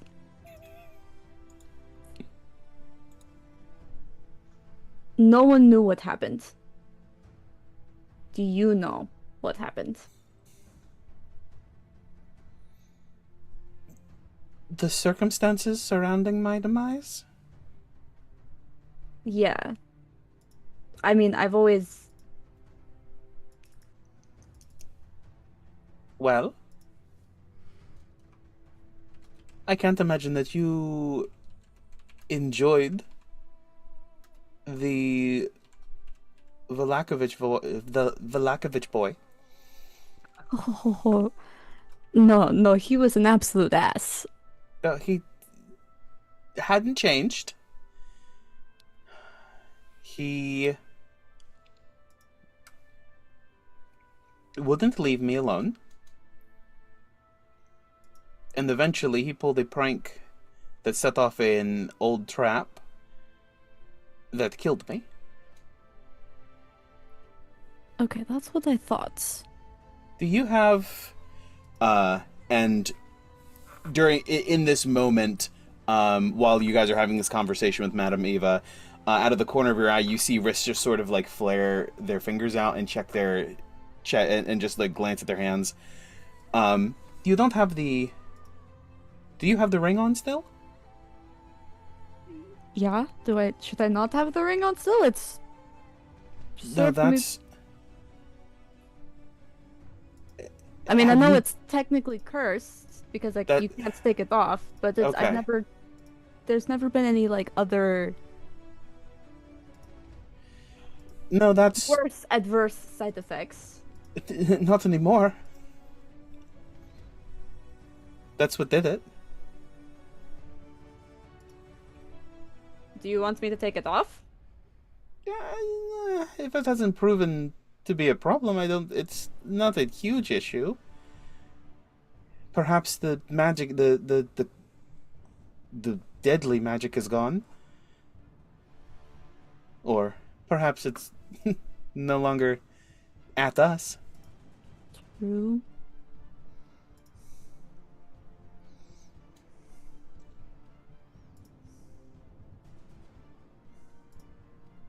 I don't know. I just don't want to be like walking around with the like tool of your demise if Eh. that makes you uncomfortable. No. It's a ring. It doesn't bother me that much. Now, if we were walking around with Victor, that would be a bigger problem. No, he was an absolute ass. Uh-huh. I mean, I never knew because he never said anything, but I always assumed it was murder by his hand. He didn't have to. Couldn't prove it, but I mean, if he's the one that got you to put on the ring, he basically killed it. I mean, that's Oh yeah, I agree.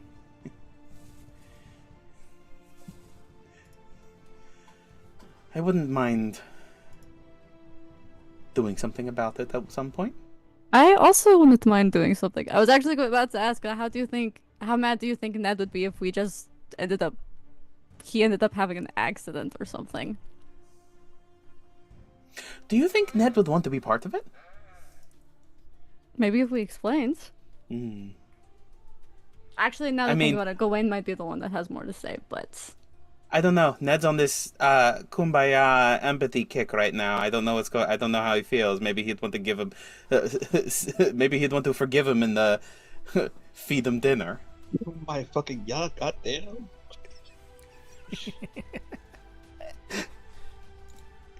Okay, that one did feel a little... I don't think he meant anything like that.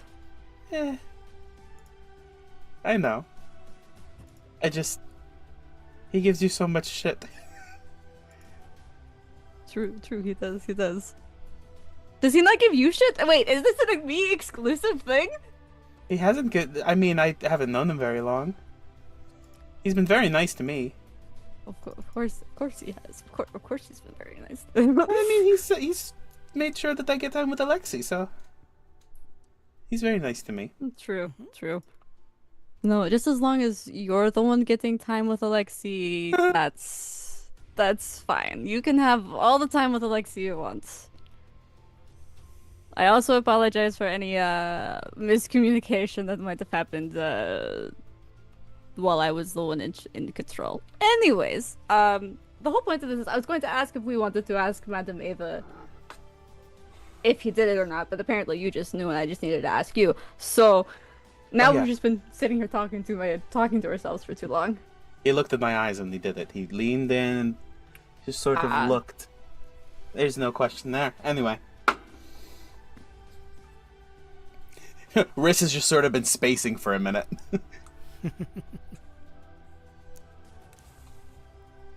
Damn.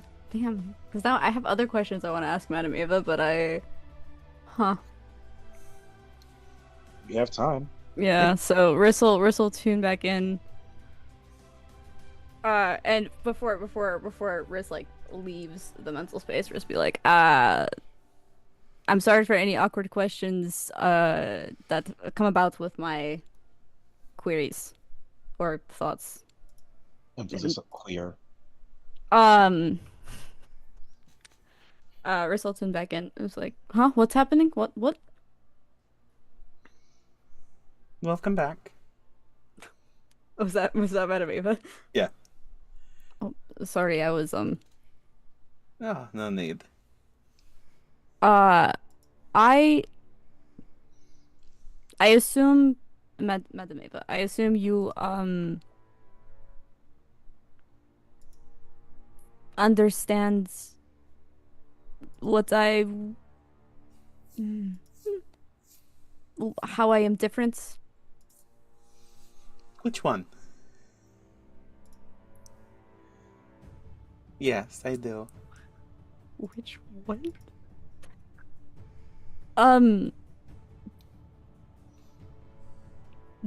Do you know why?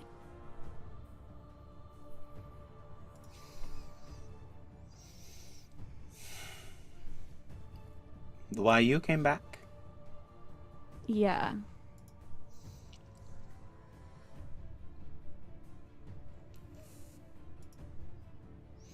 Unfortunately, I do not. Do you know who you were? In your last life. Perhaps they may hold a key. Do you know who I was? No, I don't. I woke up with no memories of anyone's. I originally was not able to communicate with Amaris as I am able to now, but she had a journal that I was able to use to live as her until I was able to figure things out. I do not, unfortunately, have any more information for you. Perhaps if you can find a scrap of who you are, that would give give some sort of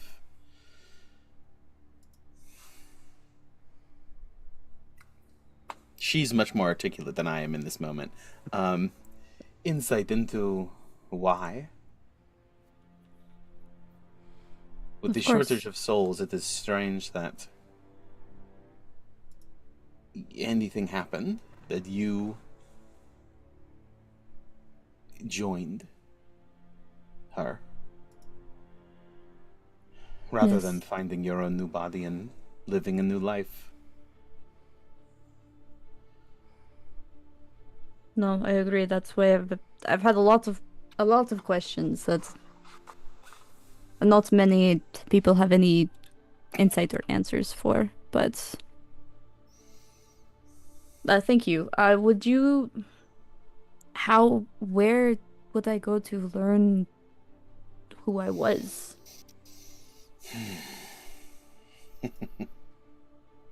How does anyone find themselves?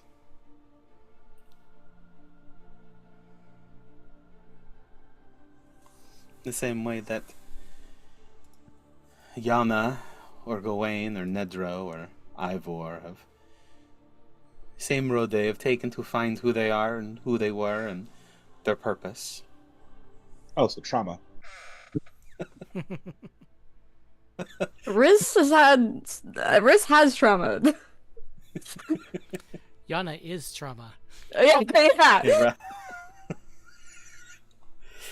Yeah, every word out of your mouth is so metal. Right?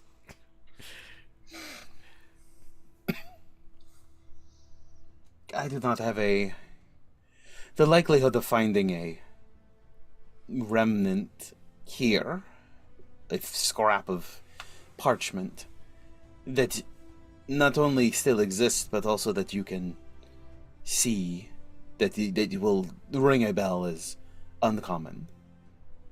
It is very unlikely. But perhaps if you were to examine yourself, you have lived trying to be somebody else. And then you have lived trying to fight from becoming someone else. But you have never tried to see who you are. You have never sought to find your identity, your personage.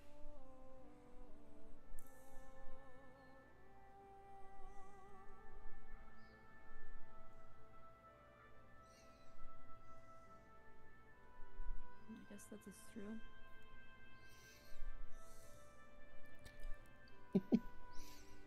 I suppose it is.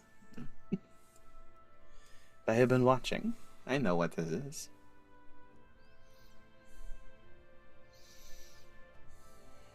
These eyes see more than anyone else. For now. You will find it, if you seek.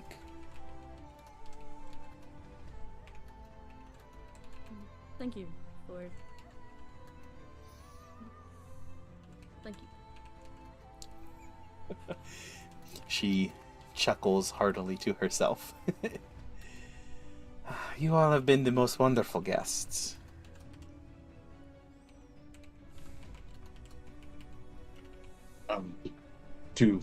I made you something this morning to thank you, as we were expecting to come see you. And he'll pull out of the puzzle. He'll just pull out baked good out of the puzzle box. Okay. Oh. I mean, I can do the puppet show if that is, requested. She But clearly likes puppets, so actually she might want that. I don't know. that's actually a good point. No, that's a really good point. I didn't think about that. I don't know if she would want a Strahd specific one, because I really don't know how she would react to that, but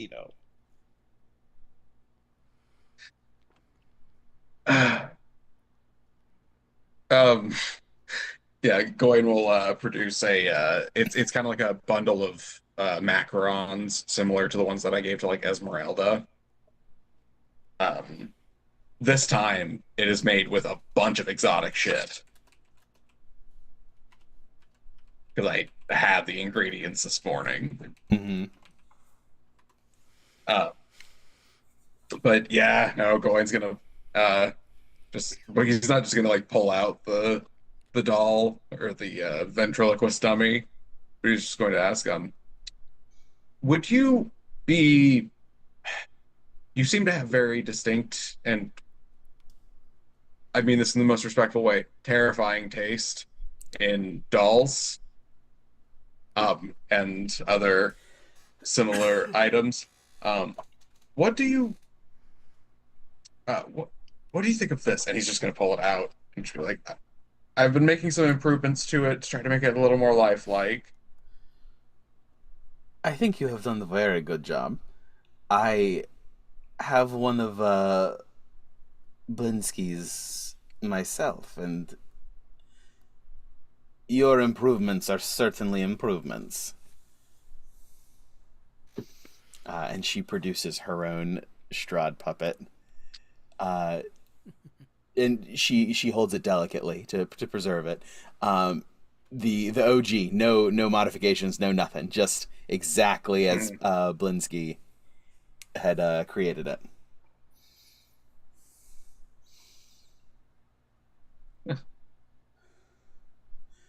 Well, you know what they say. It's no fun. It's no Blinsky. Noblinsky. Well, I hope to use this in some absurd way to help us in some dire situation. That would make the most wonderful story. That would be fantastic. If we're not going to make smart choices, we might as well make fun ones. He looks to Yana. What? I don't Gives know her a what you thumbs mean. up. Now, where was that dodecahedron? Nedro takes Nothing. steps away from you.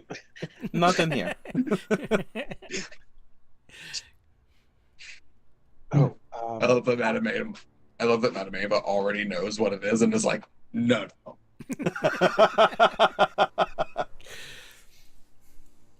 before we go, you said you maybe would teach me how to do all this. Mm-hmm. How can I arrange to have you teach me? She sort of gets up from the table. Perhaps the first time you have seen her move, and like walk around, and it's a slow grandmother shuffle over to one of the walls of the wagon she's in, and grabs a flask, or no, a small like basket, and brings it back. Sets it on with a clink of glass inside. There are several vials. Take one before bed, and I will visit you in your dreams, and we will learn.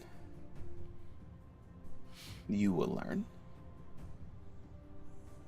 To be clear, I'm taking one of each of these. I'm taking just one before bed, and then next time I go to bed, I'll take another one. These are all the Correct. same.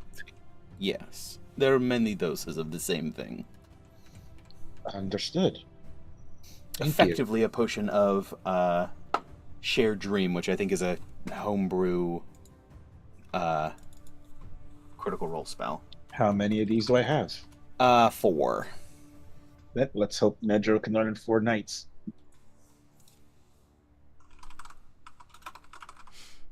Is there an actual item for that, or should I just put in a fake one? No, you can just make one up.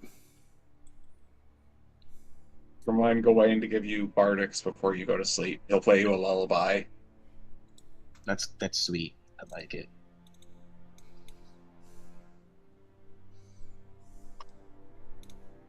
Potion of shared dreams.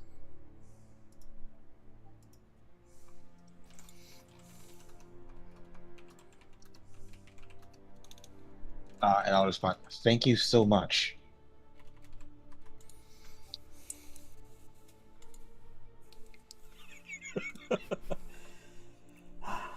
Of course. And I am here to make you stronger. To forge you into a weapon worthy of the Count. I've certainly done so. Is there anything else we should know before we go? Not from me. There is much that you have yet to find, but you will find it.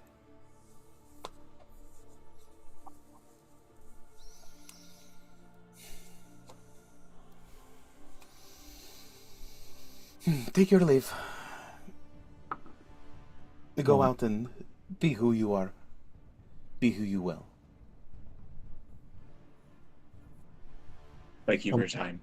Oh my gosh, he said that we're born this way and it'll celebrate and be gay out there. I love it.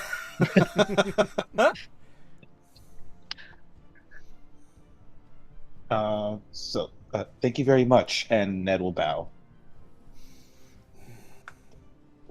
She leans over and gives you a kiss on the forehead. Am I possessed? Not yet. Does a Yeah, not sword yet. reject me now? Yeah, your attunement cuts off. Oh, okay. Shoots into Riss's hand, and Riss becomes a fucking Sith villain. Nice. Great.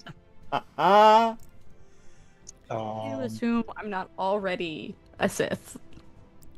Yeah, I'm we saying. already know they're neutral evil. So anyway, and that'll make for the exit then, I suppose, after all. Gawain will follow. Yeah, sounds good. So you guys head out, Mhm. and it's been a while that you guys have been in here. It was a long conversation, even in game. There were moments where we had to pause to describe something, but a lot of the conversation was just conversation. Mhm. And it's pushing into the later afternoon. And the other families are perhaps not restless, but ready whenever to continue their journey back to their homes. And How the other far is Vistani it? are from here. The other Vistani are happy to keep you as long as you wish to stay. Let's see. Like, I don't want to be traveling like at 11 p.m. when all the creatures are out with these families. No, it's not that far. Staying on the... You're right. You said we'd still get there by end of day. Yeah, for sure. It was 16 miles. It was effectively 16 miles of travel. At 2 miles an hour is 8 hours of travel, plus an extra hour of conversation. And Lord knows how long fighting the dummies. Yeah, 20 seconds. So that would put it Beer at... blunder. Yeah, exactly. 10, 11, 12, 1, 2, 3, 4, 5, 6, 7-ish at the latest. Oh, that's perfectly fine. Okay. Mm-hmm. Yeah, you're not terribly far. You're only like 6 miles away. Mhm. All right. Unless, but we'll, it seems like a great spot to go ahead and take a quick break, though. Wrapped up with Madame Ava, figuring out what you guys are doing, if there's anything else in the camp, or if it's off to the village of Barovia. We'll get there as soon as we come back. Don't go anywhere. We'll, let's take about 15. Reconvene. What is that? Get out of here. 32, 37, before 40 or a little bit before. All right. Don't go anywhere. We'll be right back.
Yeah, they can hear our depraved what happens during breaks. Exactly. And we're live.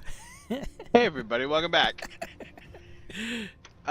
Before we jumped off, or where we left off, we had just finished up the conversation with Madame Eva. Ned asked a bunch of questions about the Vistani, and then about Strahd in particular. Gawain asked a bunch of questions about what was going on with him and his patron and his deal. Yana was a bit more esoteric and was looking for hope, and also talked about the Fanes. And Riss also spoke about the Fanes, also spoke about, really had a more of a conversation with Amaris, just to check in and realizing that she knew a lot more than Riss did, on certain things. But it was an interesting conversation with Madame Eva, because Riss doesn't know who they are, who they were, anything like that. And Madame Eva was like, well, that's because you've never tried to be you. You've only ever tried to be other people, or tried to fight being other people. So, be you. They're better Maybe you'll about it find now. something. They're doing better about it now. They had to get there. Yeah. But that's why you don't know anything, according to Madame Eva. So keep doing better. Maybe you'll find something. Maybe the doll will recognize you. Maybe. Thank you. And at the very end, Peaches, a doll from way back, early game, has The doll, that was, we found, the doll was there the week I joined. Oh, really? Yeah. I mean, I they've been think We with went back to because Death House. we went back to Death second time. House, Mhm. and it was still there, question mark, and it Yep. latched onto Ned again. Oh, it was there again. That's right. Yep. So yeah, way back in the very beginning, pre-stream, guys, relics of before time, when dinosaurs ruled the earth. But yes, Peaches made a return, seemingly broken up about having ruined her relationship with Ned previously, and wanted a second chance, and really just wanted to full on in there. But Ned said, maybe we're not gonna baby Bjorn it. Maybe you can hang out on my backpack. It's basically the same thing. And Peaches was like, not gonna push my luck. So yeah, as you guys finish with Madame Eva, and unless there was anything else that you wanted to do in this Vistani encampment, you are able to push onward toward Barovia, where the families are headed back.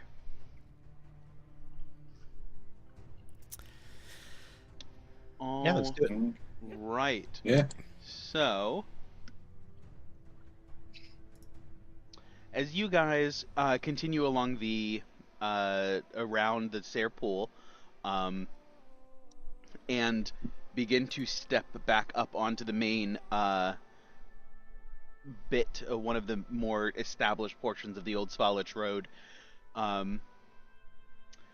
need, because we had Ivor, I think it's Ned. Roll me a d20. This fucking skeleton's gonna appear again. I can only pray. I got a 4. A 4. All right. Trudging through the softer ground as you're on the bank of the river, slight squelches with the footsteps and the animals as they pull the wagon that you guys, or the cart that you guys have gotten, back up onto a more dry and sturdy road. You continue onward, making a left as you turn back out onto the road and approaching a bend. Now the families are doing their thing. They're continuing onward.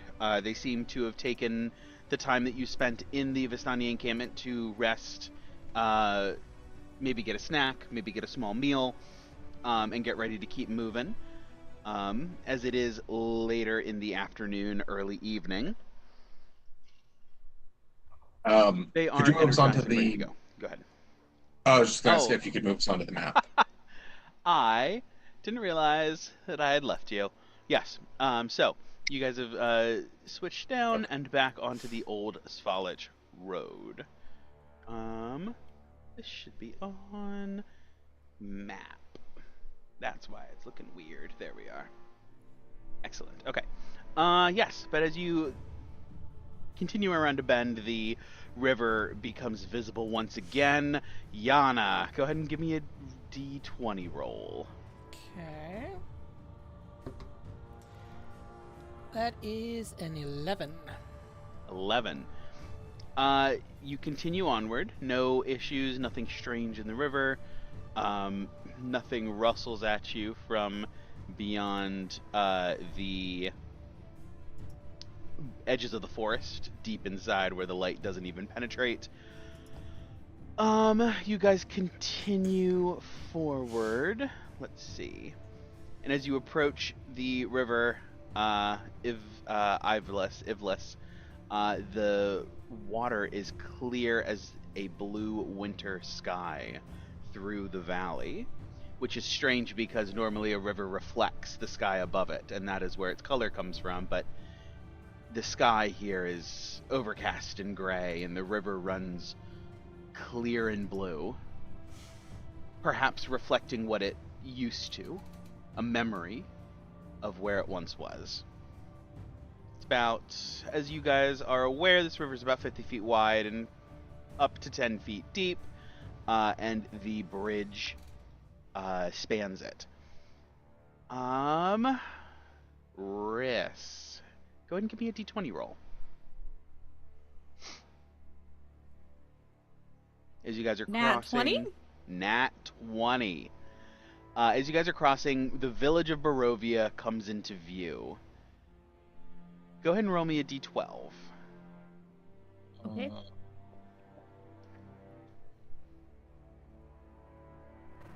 5. 5. And I'll roll me my d8. I'm hoping for a 3.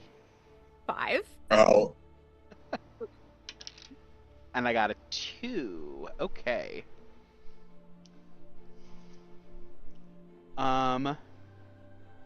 You guys are moving. You guys are moving, but you're moving rather slowly. And everyone give me a perception check. No. Dealing with hearing or smell? Yes, either one. I got an okay. 8. Can I have Orion roll instead of Yeah, me? that's fine. Or in conjunction, I guess. Yeah, that's fine.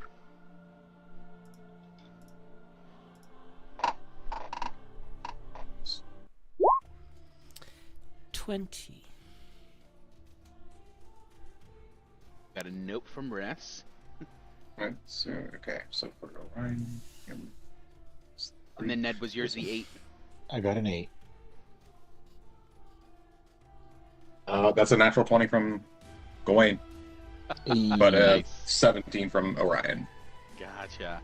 Yana, Gawain, and Orion, you immediately all clock as you cross the bridge.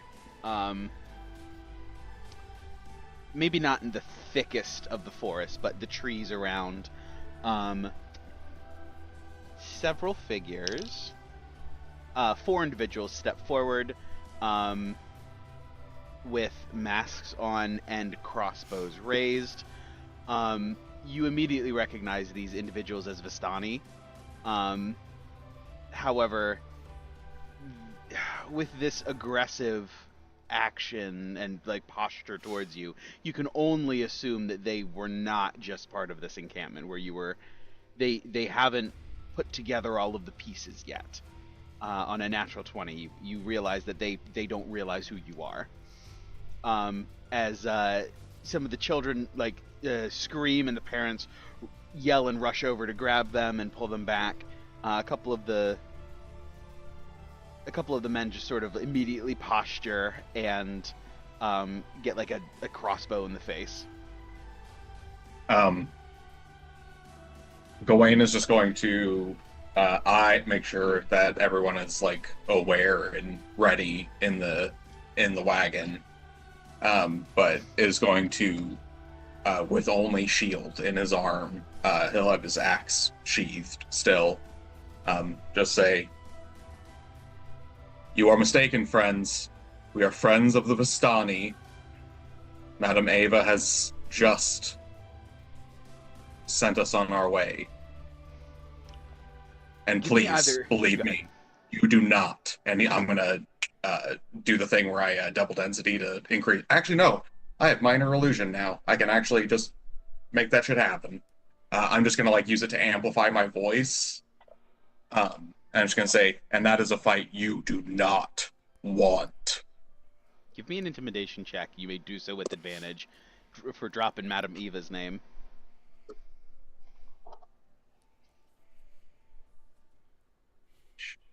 It's 9.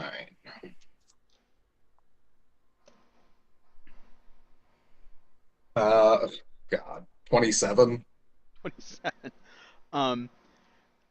Two of the younger looking individuals, their eyes go wide and their crossbows start to shake a little bit. They're not as steady. And one of the other older individuals immediately looks at you as you say all of this, and just the look of, oh crap, and just drops it and puts his down, and he calls out in a language you are not familiar with. And the other two younger individuals pull their crossbows down. He pulls his mask down and approaches with his hands up, the one who has been giving the orders. You are correct. We did not know who you were. We will leave you in peace. And he's taking a half step forward, and he sort of waves the others over to himself. And just sort of we're leaving, we're going. And they slowly begin to drift back toward the bridge. And as you guys have crossed. I will disconnect Bellatrix from the wagon to allow Orion to keep pulling the wagon. And I will stand rear guard. Okay, good. They rear guard, you see they after they've put a good 60, 70, 80 feet between you, turn and finally turn their backs to you and begin to, they don't sprint, but they begin to jog away very quickly. They're okay, let's get out of here. Mm-hmm. We're never talking about this again. And I basically stay put until I can see that the rest of the party and all the civilians are far enough down the road, and then I'll turn and travel after. Absolutely. Yeah, easy enough. And the final half a mile, 3/4 of a mile, proceed without much else going on. So yeah, you guys find yourselves, you've arrived back in Barovia. It's been a minute since anyone's been here. Yes. Since anyone's been here, especially Well, you it didn't guys. exist for a time, so. Mm-hmm. Exactly. It's good to be back. Yep. Let's see. Village of Barovia. New fancy parchment map. Let's see what's going on here. Ooh. I like it. All I see is darkness. Yeah, I know. Let's see. Come here, spectator. You guys are coming in from the from the west, right? Yep. First floor, Village of Barovia. Okay. Yeah, Cool, because I set up dynamic lighting walls everywhere, so. Mm-hmm. Yeah. Yes. Oh, that's right. We have this one too. Yep. The parchment. So this one is cool. If we need to go to a battle, we can. Mm-hmm. But the parchment we'll do for now, as you guys are arriving from the east. Excuse me, from the west. I can't ever figure them out. I don't know why. From the west. From the west, as apparently is happening all the time. You remember the Blood on the Vine Tavern in the center of town, Death House on the opposite side, Mad Mary's house to the south, and the church to the north, along with various other shops and things of that nature. The families immediately thank you very much for escorting them and seeing them through. The exact situation of bandits, exactly why an armed escort was both needed and extremely helpful. Specifically, you guys, since you were able to leverage other things as well, and to just, nope, try that on somebody else.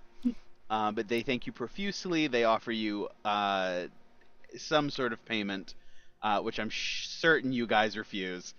So they continue to insist, and you continue to resist until they finally just... Well, I will owe you then. Please, anytime that you need something, please stop by. My house is your house, my home is your home. And everyone agrees. And they disperse back out to wherever they had been living and settle themselves back in. As we guys arrive, came with your parents. as we arrive, Riss is gonna turn back to the group, specifically Gawain and Yana, and be like, maybe this time don't, crash my parents' roof. Well, no, I've got my own roof to trash.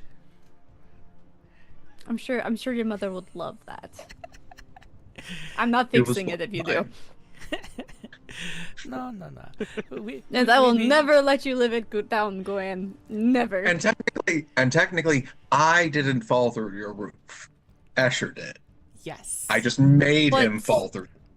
And I've But already we made both them pay know for that I'm aware that you can affect people's gravity and things, and we both know how he fell through my roof. So you want to try that one again? See, Riss, I would never fall through your roof or cause someone else to fall through your roof. The only reason you didn't is because you weren't there. Yeah, I was protecting a person who just was in crisis. Mary gives you a knowing look and just sort of nods. See?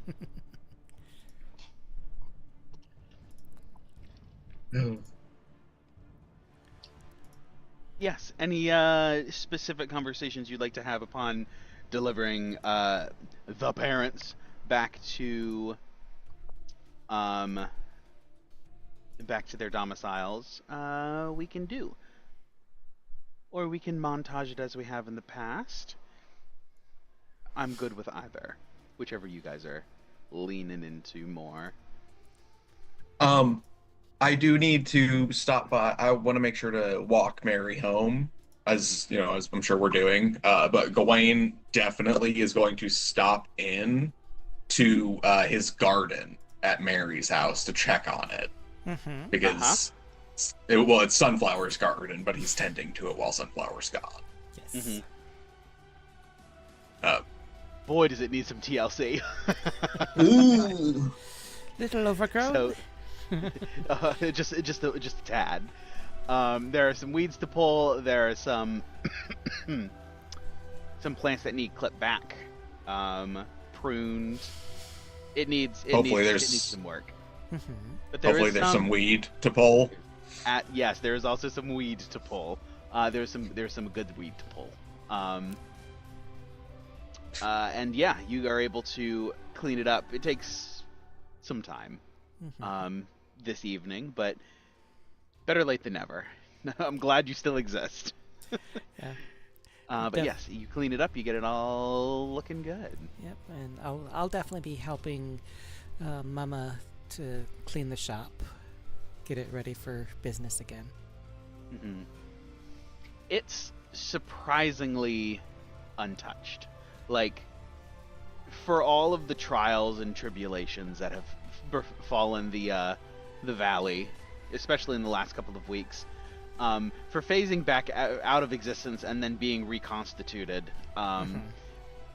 the shop is you're maybe not surprised, but you were almost bracing for it to be a wreck, and it's not. It's almost as though it was very specifically rebuilt exactly as it had been left. Yeah, I was meaning more sweeping the dust and cleaning the counters and things like that. That as well, absolutely. Absolutely. I imagine Ivor is probably assisting with just a shit on the prestidigitations. Yes. Got it. I got it. As Echo is also just sort of like doing his thing, and Cesar is lumbering around, just sort of looking, and then slowly he holds a large handout, and a couple of the plates move, like sort of move out of the way, and there's mechanical elements that pop out as though, and he begins to like almost like scan the tabletops, and it takes you a minute to realize that there are supposed to be some sort of cleaning attachment or towels or pads that are not on him. He doesn't realize that he doesn't have, and he's not terribly far off, and with the towels on there it would be cleaning the surface, but he's like he's processing and realizing what's happening as you're watching, and he goes over, and Father, I need assistance. And he's like, holds out his empty hand. And Ivor goes and figures something out for him.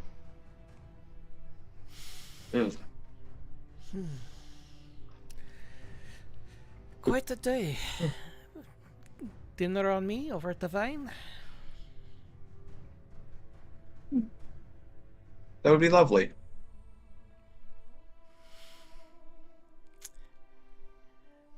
Right. Dinner So as you guys head drinks. over, having taken care of business, getting everything set up and everyone set up, you head over to the tavern, grab a bite to eat, get settled in. So Riz, I know you were talking earlier, I think it was yesterday or this morning, about doing another chapter in the book. Did you still want to do that? Yes. Before, damn it. Could I have cut her off before she finished saying that? I just Yeah, So, as you're saying, I wanted to talk about another. I will hold up my hand. Yana? What? did Nope. I say? Yana, nope. What? We are not to talk about things. Remember? Right. I forgot. Thank you. Should we have another rousing adventure with story time? Sure. I'm sure we can come up with some story to tell tonight. We have someone who can play some lovely music for us after all, and I'll gesture to Gawain. That would be lovely. just saw Dalton like bloom when you said that. That was wonderful. Like the player just me.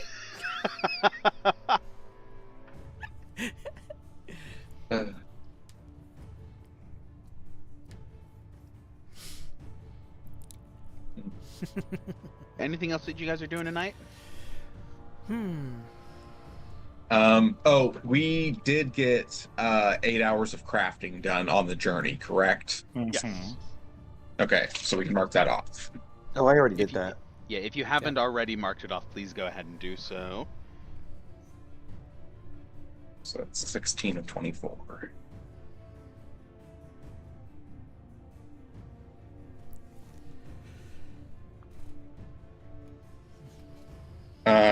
And if possible, I'll just try to get a simple batch of potions going to be ready after we're done in the book. Absolutely. Go ahead and give me that wisdom roll. And I guess during the long rest, I will drink that potion to start whatever this is. Okay. Anyone Secondly, doing anything with the? Go ahead. secondly, keep in mind what we're doing. Do we have anyone a scroll, or I guess Ivor can cast Rope Trick as we wake up with the book covered in order to do that thing? Yes. Yes. Actually, Riss should have it in their spellbook at this point as well. I do. It's not a ritual spell, though, correct? No. I don't No, think it's just so. the limiting factor of spell slots just for Ivor. Because he can only do that shit twice a day and then he's done. We'll say that if you guys want to do it, we can say that this was a spell slot from the previous day. Since it's DM. right at that, the timing is very specific. I don't, as long as you have a spell slot, I'm not super worried about that. Okay.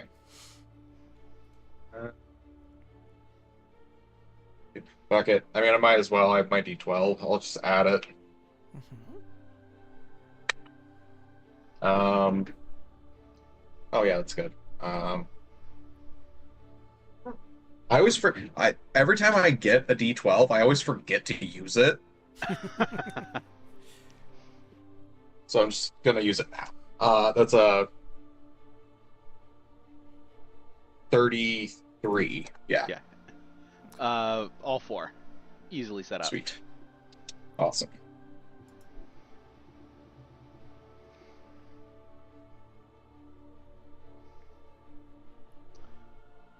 Is anyone doing anything with the sword? I know that that was something that had been talked about as well.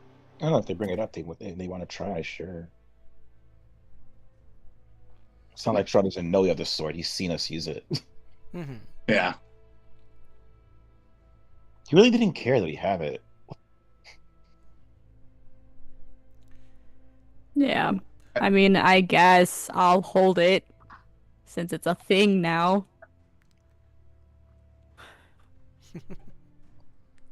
It turns out you actually don't have any darkness in you, but you have a very cilantro-like taste, and he has that thing where cilantro tastes like soap. Cilantro tastes like elder evil. Now, having already been currently attuned to Ned, there's not Do an I have to, immediate reaction. Yeah, do I have to unattune in order to do this? And could I also explain to the sword what we're doing? You can.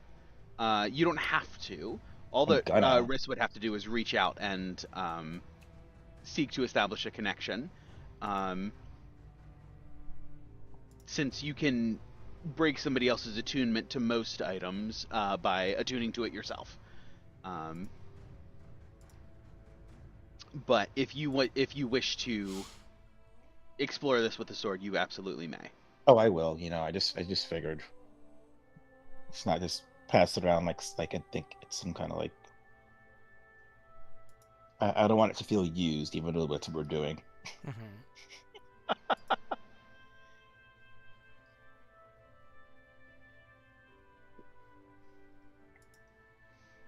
Then I guess I will attempt to make a connection with the sword. As you hold it, and as you attune to other things, you attempt to center your energies and sync your energies, like signature, your vibration, your essence with whatever item this is, to form a connection. The blade ignites, And in your head, Riss, you hear,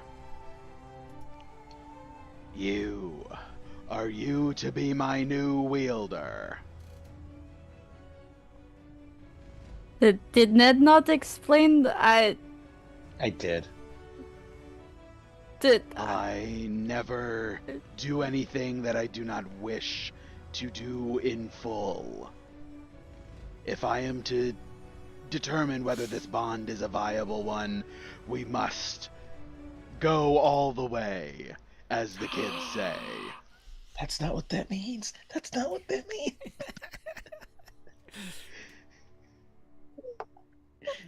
I do not think that means what you think it means. In the back of your mind, Amaris is like, the kids, they say that. No. Okay, sure. This is yes. Now that I've gotten kids, no, I'm kidding. And there is a, unlike other items, since this one is sentient, there is a reciprocity to the attunement process that is new to you, unique among all the other things that you have encountered thus far in Barovia. And in addition to you extending yourself to the item, the sword pierces into you and roots itself and begins to push radiance through your spirit. And from what the rest of you see, Riss like jerks up for a second and holding the sword out with its radiant blade illuminated. Then let us go forth to everyone here. Then let us go forth and vanquish the evil set upon this land. Hey, I'm not the only one. Or is this just Gawain like is- holding it out, like looking at it like, okay. I guess I'm good then. Gawain didn't think about it and breaks the cherries in because it's like 8 o'clock and you just put direct sunlight on him, so he just grew like. Yep. Immediately just. It's so good. Ivor That's- immediately reaches out to start mending. That's nice, Mr. Sunsword. Sun sword is fine. Ned's not the only one then, I guess. I'm very intrigued as to your criteria for who can wield you and who cannot, but Ned can have you back now. It is simple. The pure of, and then the connection is lost. As you're You like, hung up on goodbye. him. You hung up on him. You sure did. Oh man. Rudeness is wickedness as well, so now he's not gonna attune again. Not only is he a good judge of purity, he's also petty. Don't you think it's crazy that the 2 full spellcasters are the ones who get the fucking sword? Yeah. Sunflower had it. He was worthy. He was also, well, depending on his timeline, he was also a full caster at the end. He became a druid. He sure did.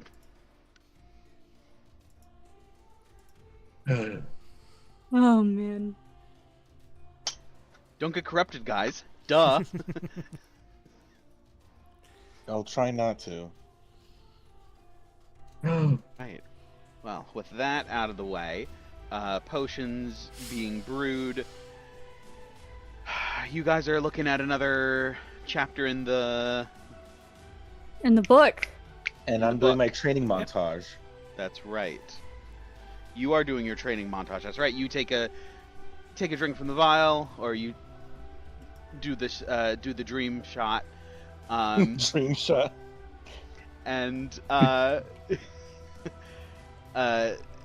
lay yourself down to sleep. You find yourself.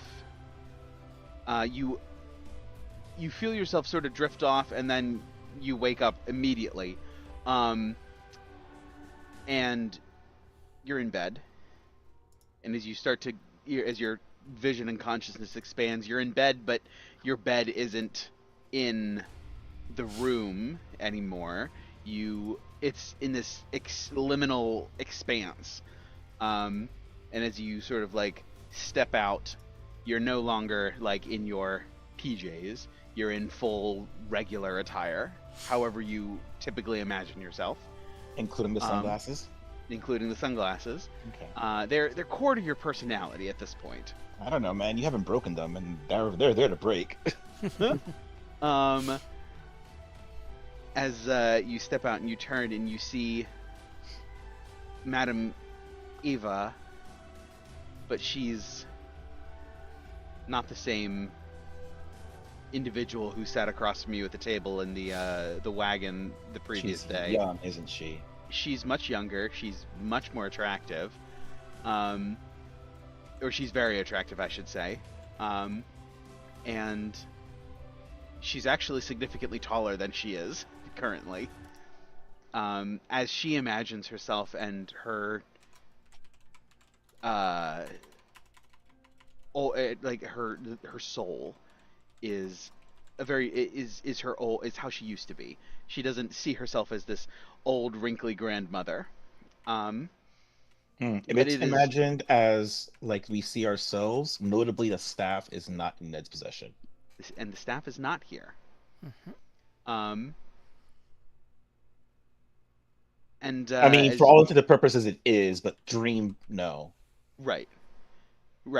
Absolutely. This is your mind space. You have control here.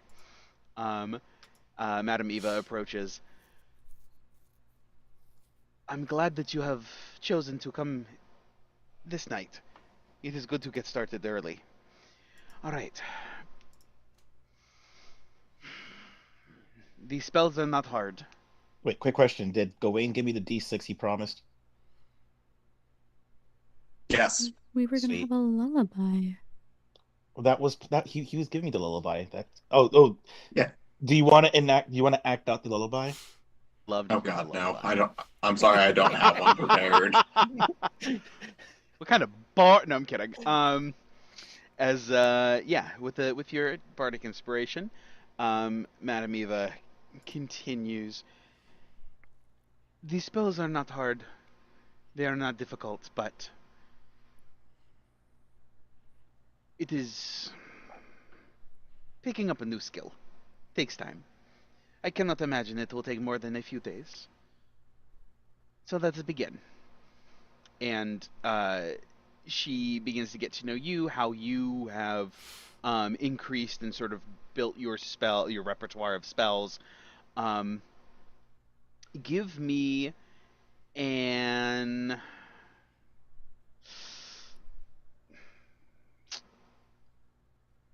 Let's see.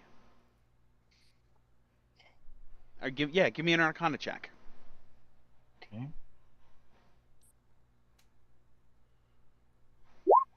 25. 25. It goes quickly this first night.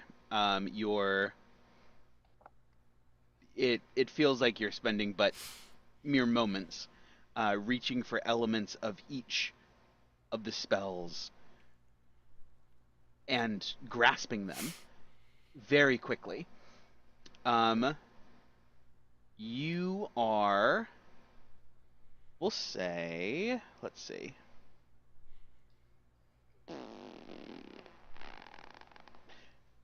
At the end of this night, you have been taught the non-detection spell.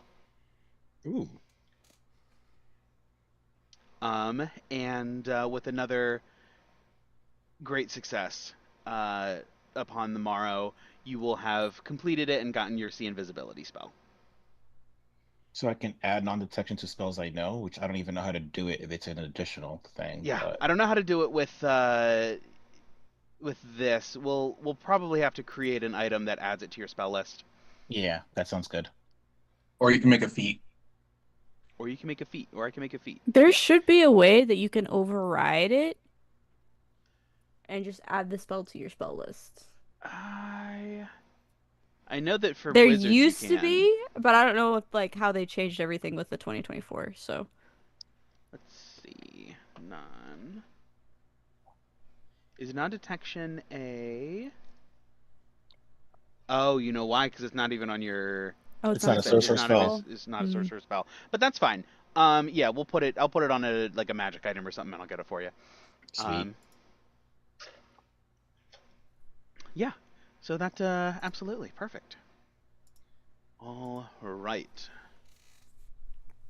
So you guys are heading into the tome. Let's get the all of the rolls and stuff out of the way.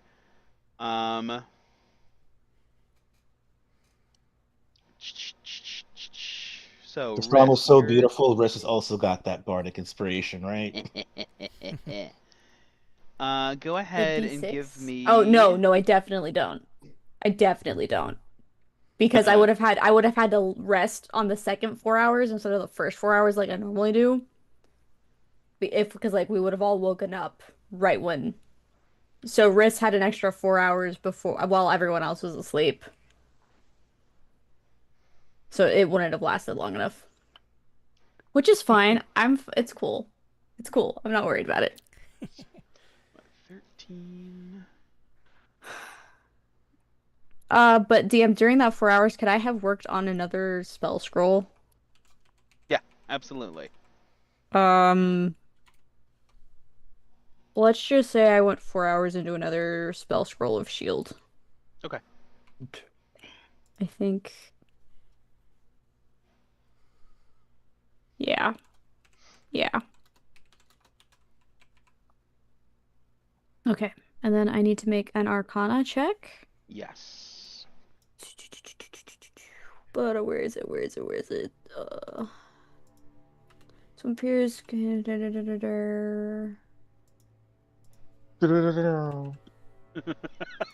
Sorry.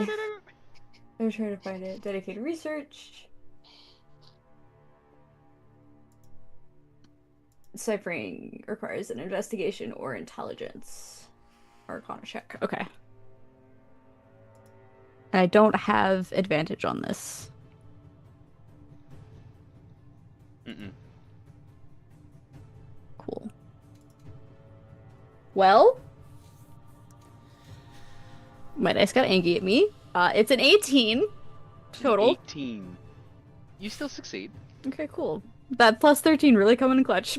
Yeah, it does. The DC creeps ever higher with every chapter. But an 18 will still succeed. As you guys finished the bit with Tatiana last time, the whole love potion and whatnot at the very end. Yep. We're in chapter 5. Chapter 5. As you guys sort of emerge from your you wake up and emerge and then immediately into the tome.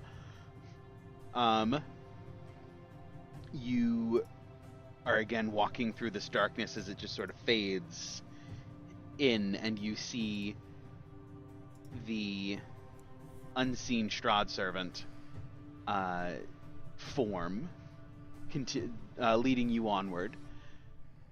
I began dealing with something far beyond my experience in magic, and needed no wise teacher to tell me it was deadly. Picking up, or what I should say is... No, never mind. Yes, I began dealing with something far beyond my experience in magic, and needed no wise teacher to tell me it was deadly.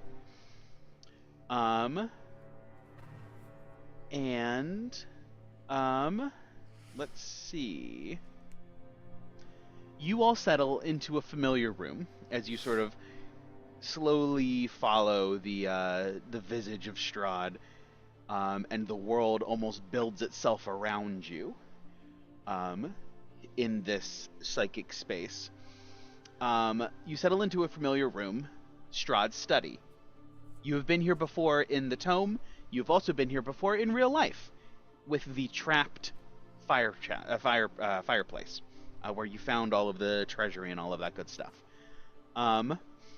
Unlike your previous visit, however, the hearth lies cold.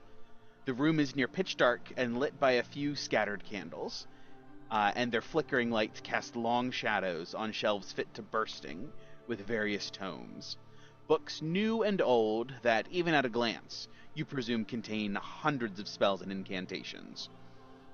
The portrait above the mantel no longer resembles the members of the von Zarovich family. Instead, it is a lifelike oil rendering of Tatiana, which it has remained to this day. When you were in the actual study, that was the image of in the painting that was on there. In the far corner of the room, looking over the space, is Strahd, enveloped by a black cloak and muttering under his breath, weaving arcane gestures into the air. When his hand lowers, wood shifts and creaks in the otherwise empty room. Everyone, give me an Arcana check. Weird. Okay. Okay, -1. Let's see this. 26. Because you letting me use charisma. 23. 28. Unnatural 1. Unnatural 1. So you got a 0. Our himbo. No, I rolled a 2 -1. We love it. Gawain, you've never been good at spells, at least recognizing anything. Everyone else, Strahd is practicing. This is how, Riss, you pick up on it very, very clearly. This is how a wizard learns spells, through attempts and tweaking and attempts and tweaking and attempts and tweaking and just slowly working your way around into a castable spell and mastering all of the elements. The three of you guys realize immediately he's attempting to cast animate objects, practicing the proper verbal and somatic components on the 2 leather armchairs as they sort of like creak and groan. And he expresses himself frustratedly. And just sort of like hands to his head.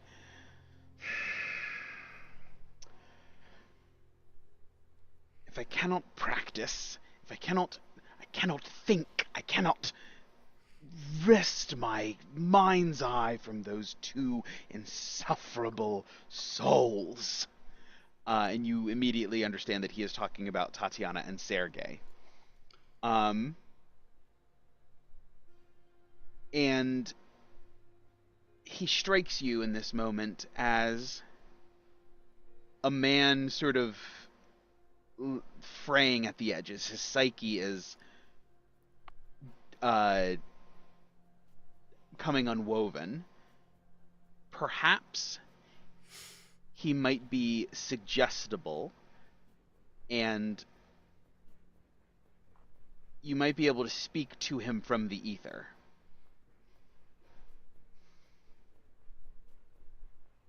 He might be unraveled enough to start talking to the air if you were to give him the right push.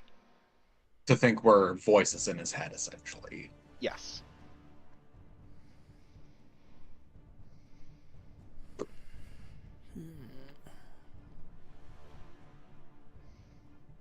He begins pacing, a pace that you have seen before.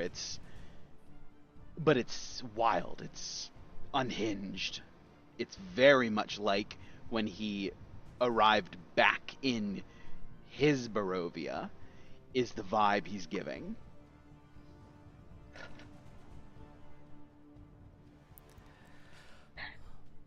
I'll offer out to his listening ear. Sergei is your cherished brother. You should not harm him. Sergei is a fool!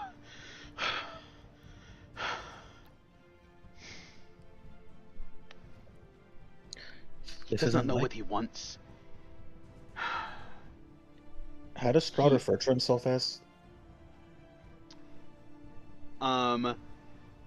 He is like how would he if he were to talk in the third person? If he were to do an internal monologue and say his own name, what would it be?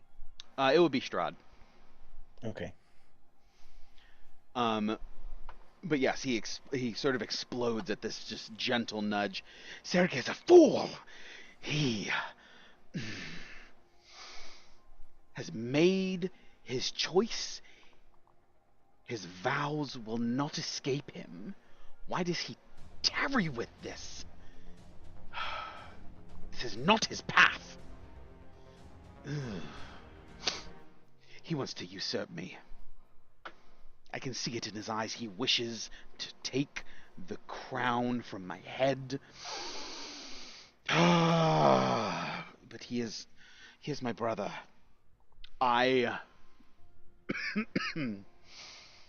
He is my brother, though. I cannot just throw these accusations about. Right? He's done nothing to disprove He's not disproven my trust. Yes, Strahd. This anger is not like you. Find a way to relax. What do you normally do to relax?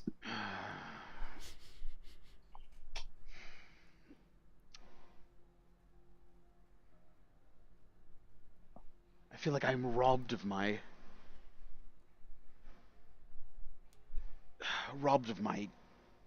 joys, robbed of my any respite. I feel it when I spar. I feel it when I hold the sword. My grip is failing.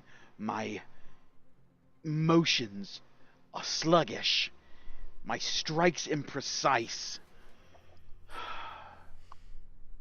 I once prided myself on being a warrior, and I can feel my strength slipping away. I cannot protect myself anymore. Not like I did. Not like I could. And I do not trust anyone save Rahadin and Alec.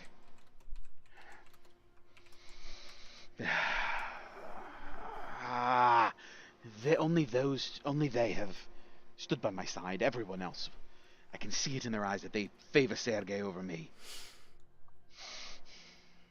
What about Leo? Leo was a fool. He is muscles on muscles, and he has no brains.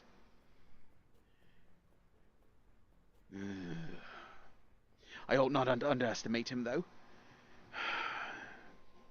Who I see least likely will be the one holding the knife.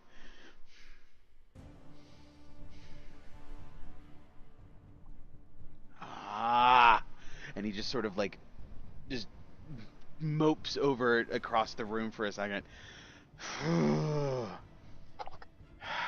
If only I could win. If only Sergei would disappear. If he would take his vows and leave this place, everything would fall exactly as it should. Tatiana would finally be mine. I could take her hand. I could finally fulfill my legacy. I could rule unchallenged. And this valley would have peace. That is why I must... Go ahead. Gawain's just going to interject and just say, but what if that's not what she wants? It's not what she wants. It's just not what she wants. It's not what she wants.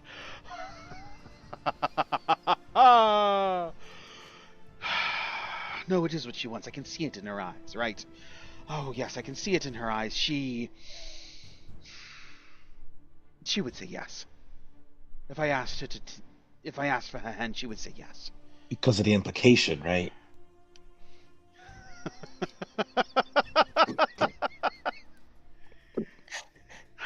Who would tell me no? God Who would damn. tell me no? That works so perfectly for Strahd. I'm sorry.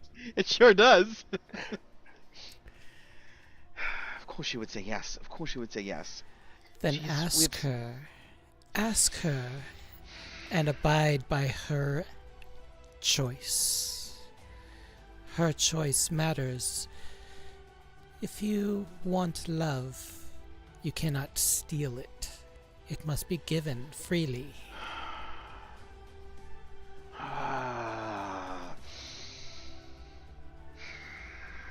No, not with Sergei here. Not with Sergei in the picture.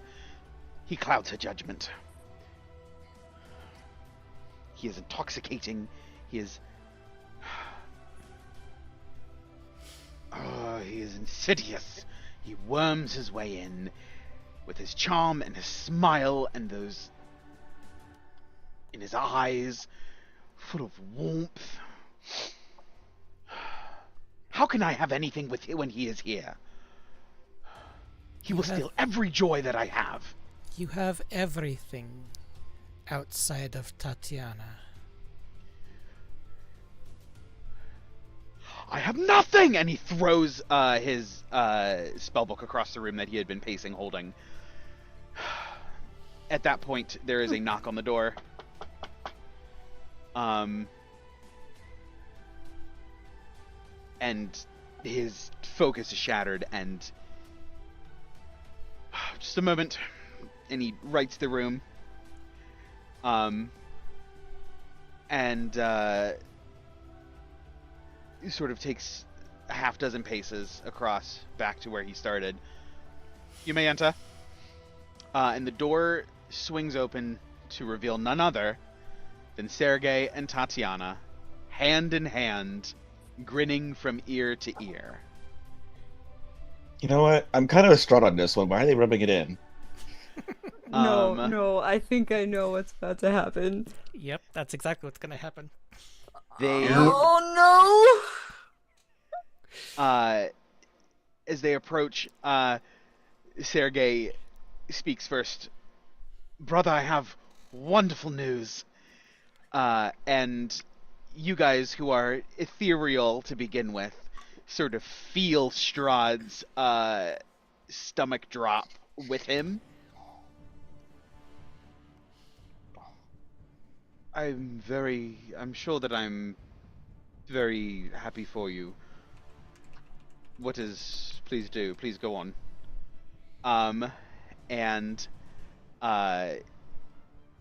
Sergei continues, continuing to, with one hand on Tatiana's. Well, I've put a lot of thought into it, and he looks back over at her, and she looks at him with just this light in her eyes, and she's just glowing. Not physically, obviously, but just alive. We're going to get married.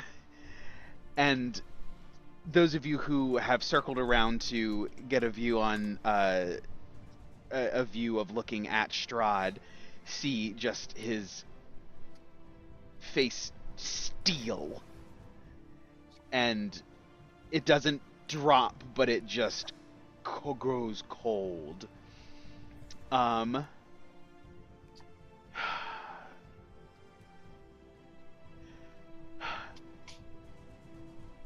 But we wanted to make sure that we had your blessing. You are, of course, brother. It is... Mother and father are far off, and you are the only family I have here, so it would really mean a lot to me if you would bless this.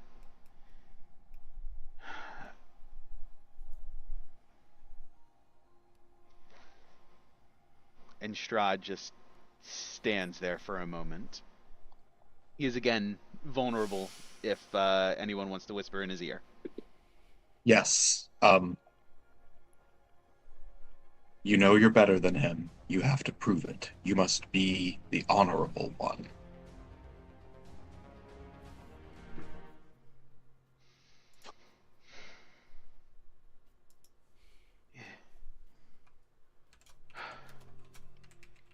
And he's just sort of, he turns his head toward where Gawain leans in from, almost as though he's listening, staring at the floor with a 1,000-yard glance.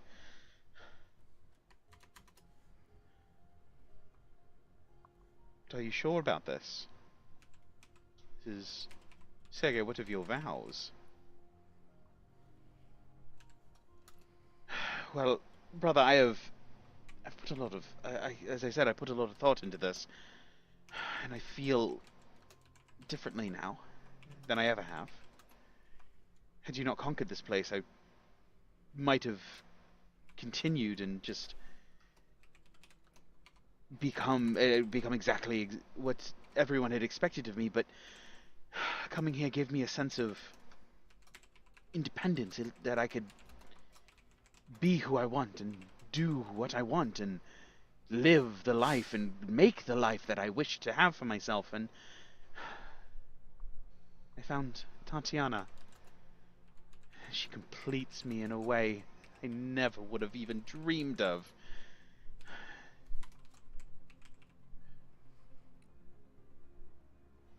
Sergei, there are expectations people are relying on us. You have a responsibility.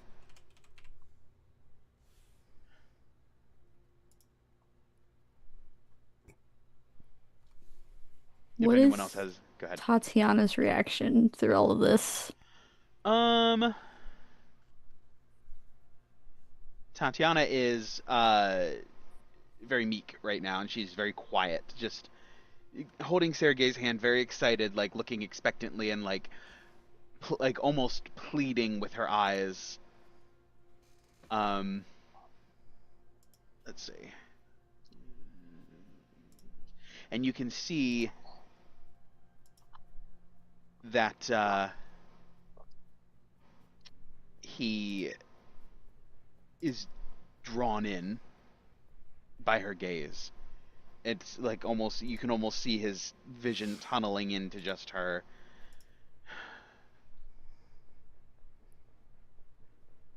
And what of you, my dear? Well, I must say, old one, that your family is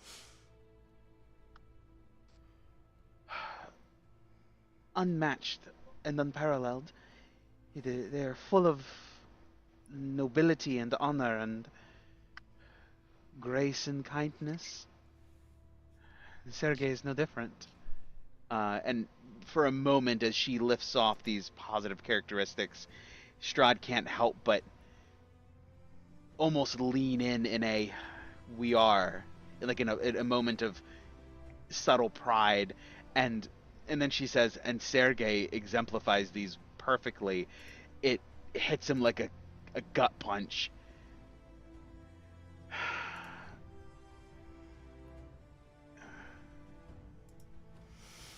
If this is what you must do, then go.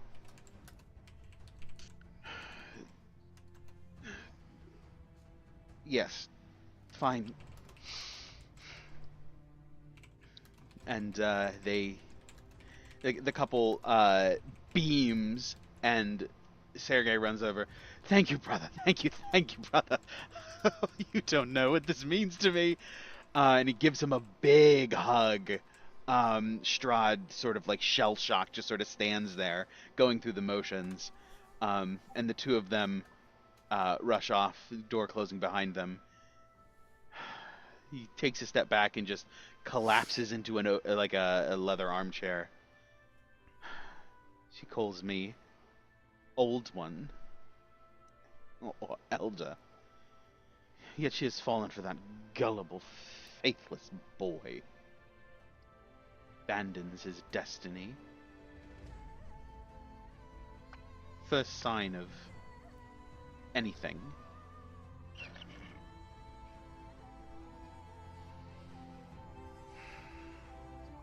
And he strides over to his desk and begins fervently leafing through an old spellbook. You hear a voice rasp from somewhere unseen. Dozens of voices echo in reply. Tatiana, Rahadin, Alec, Sergei. You even recognize the voices of your fellow party members. Chorused and overlaid. You cannot find what you seek in a book. Strahd whips around to wherever this voice came from. And a look of terror across his face. He has heard this voice as well. And the book slowly folds itself to a close page by page. And whatever sense of safety there is indoors, whatever sense of comfort that four walls gives, disappears in an instant as a howling winter wind whips through the chamber and whispers, "Come to me." And the candles are snuffed out by an Arctic breeze.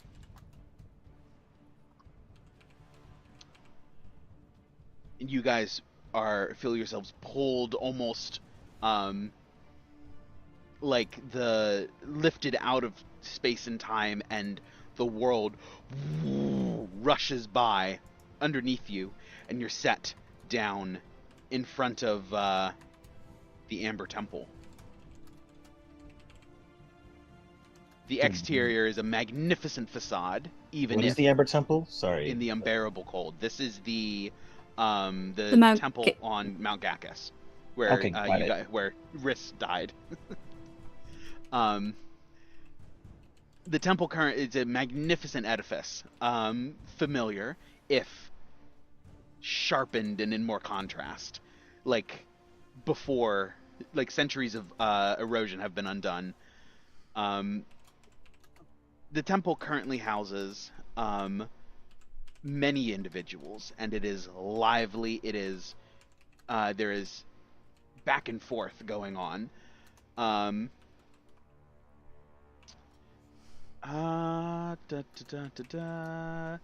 you see Strahd here, alongside with his most trusted commander. Let's see, Rahadin has remained back at the castle.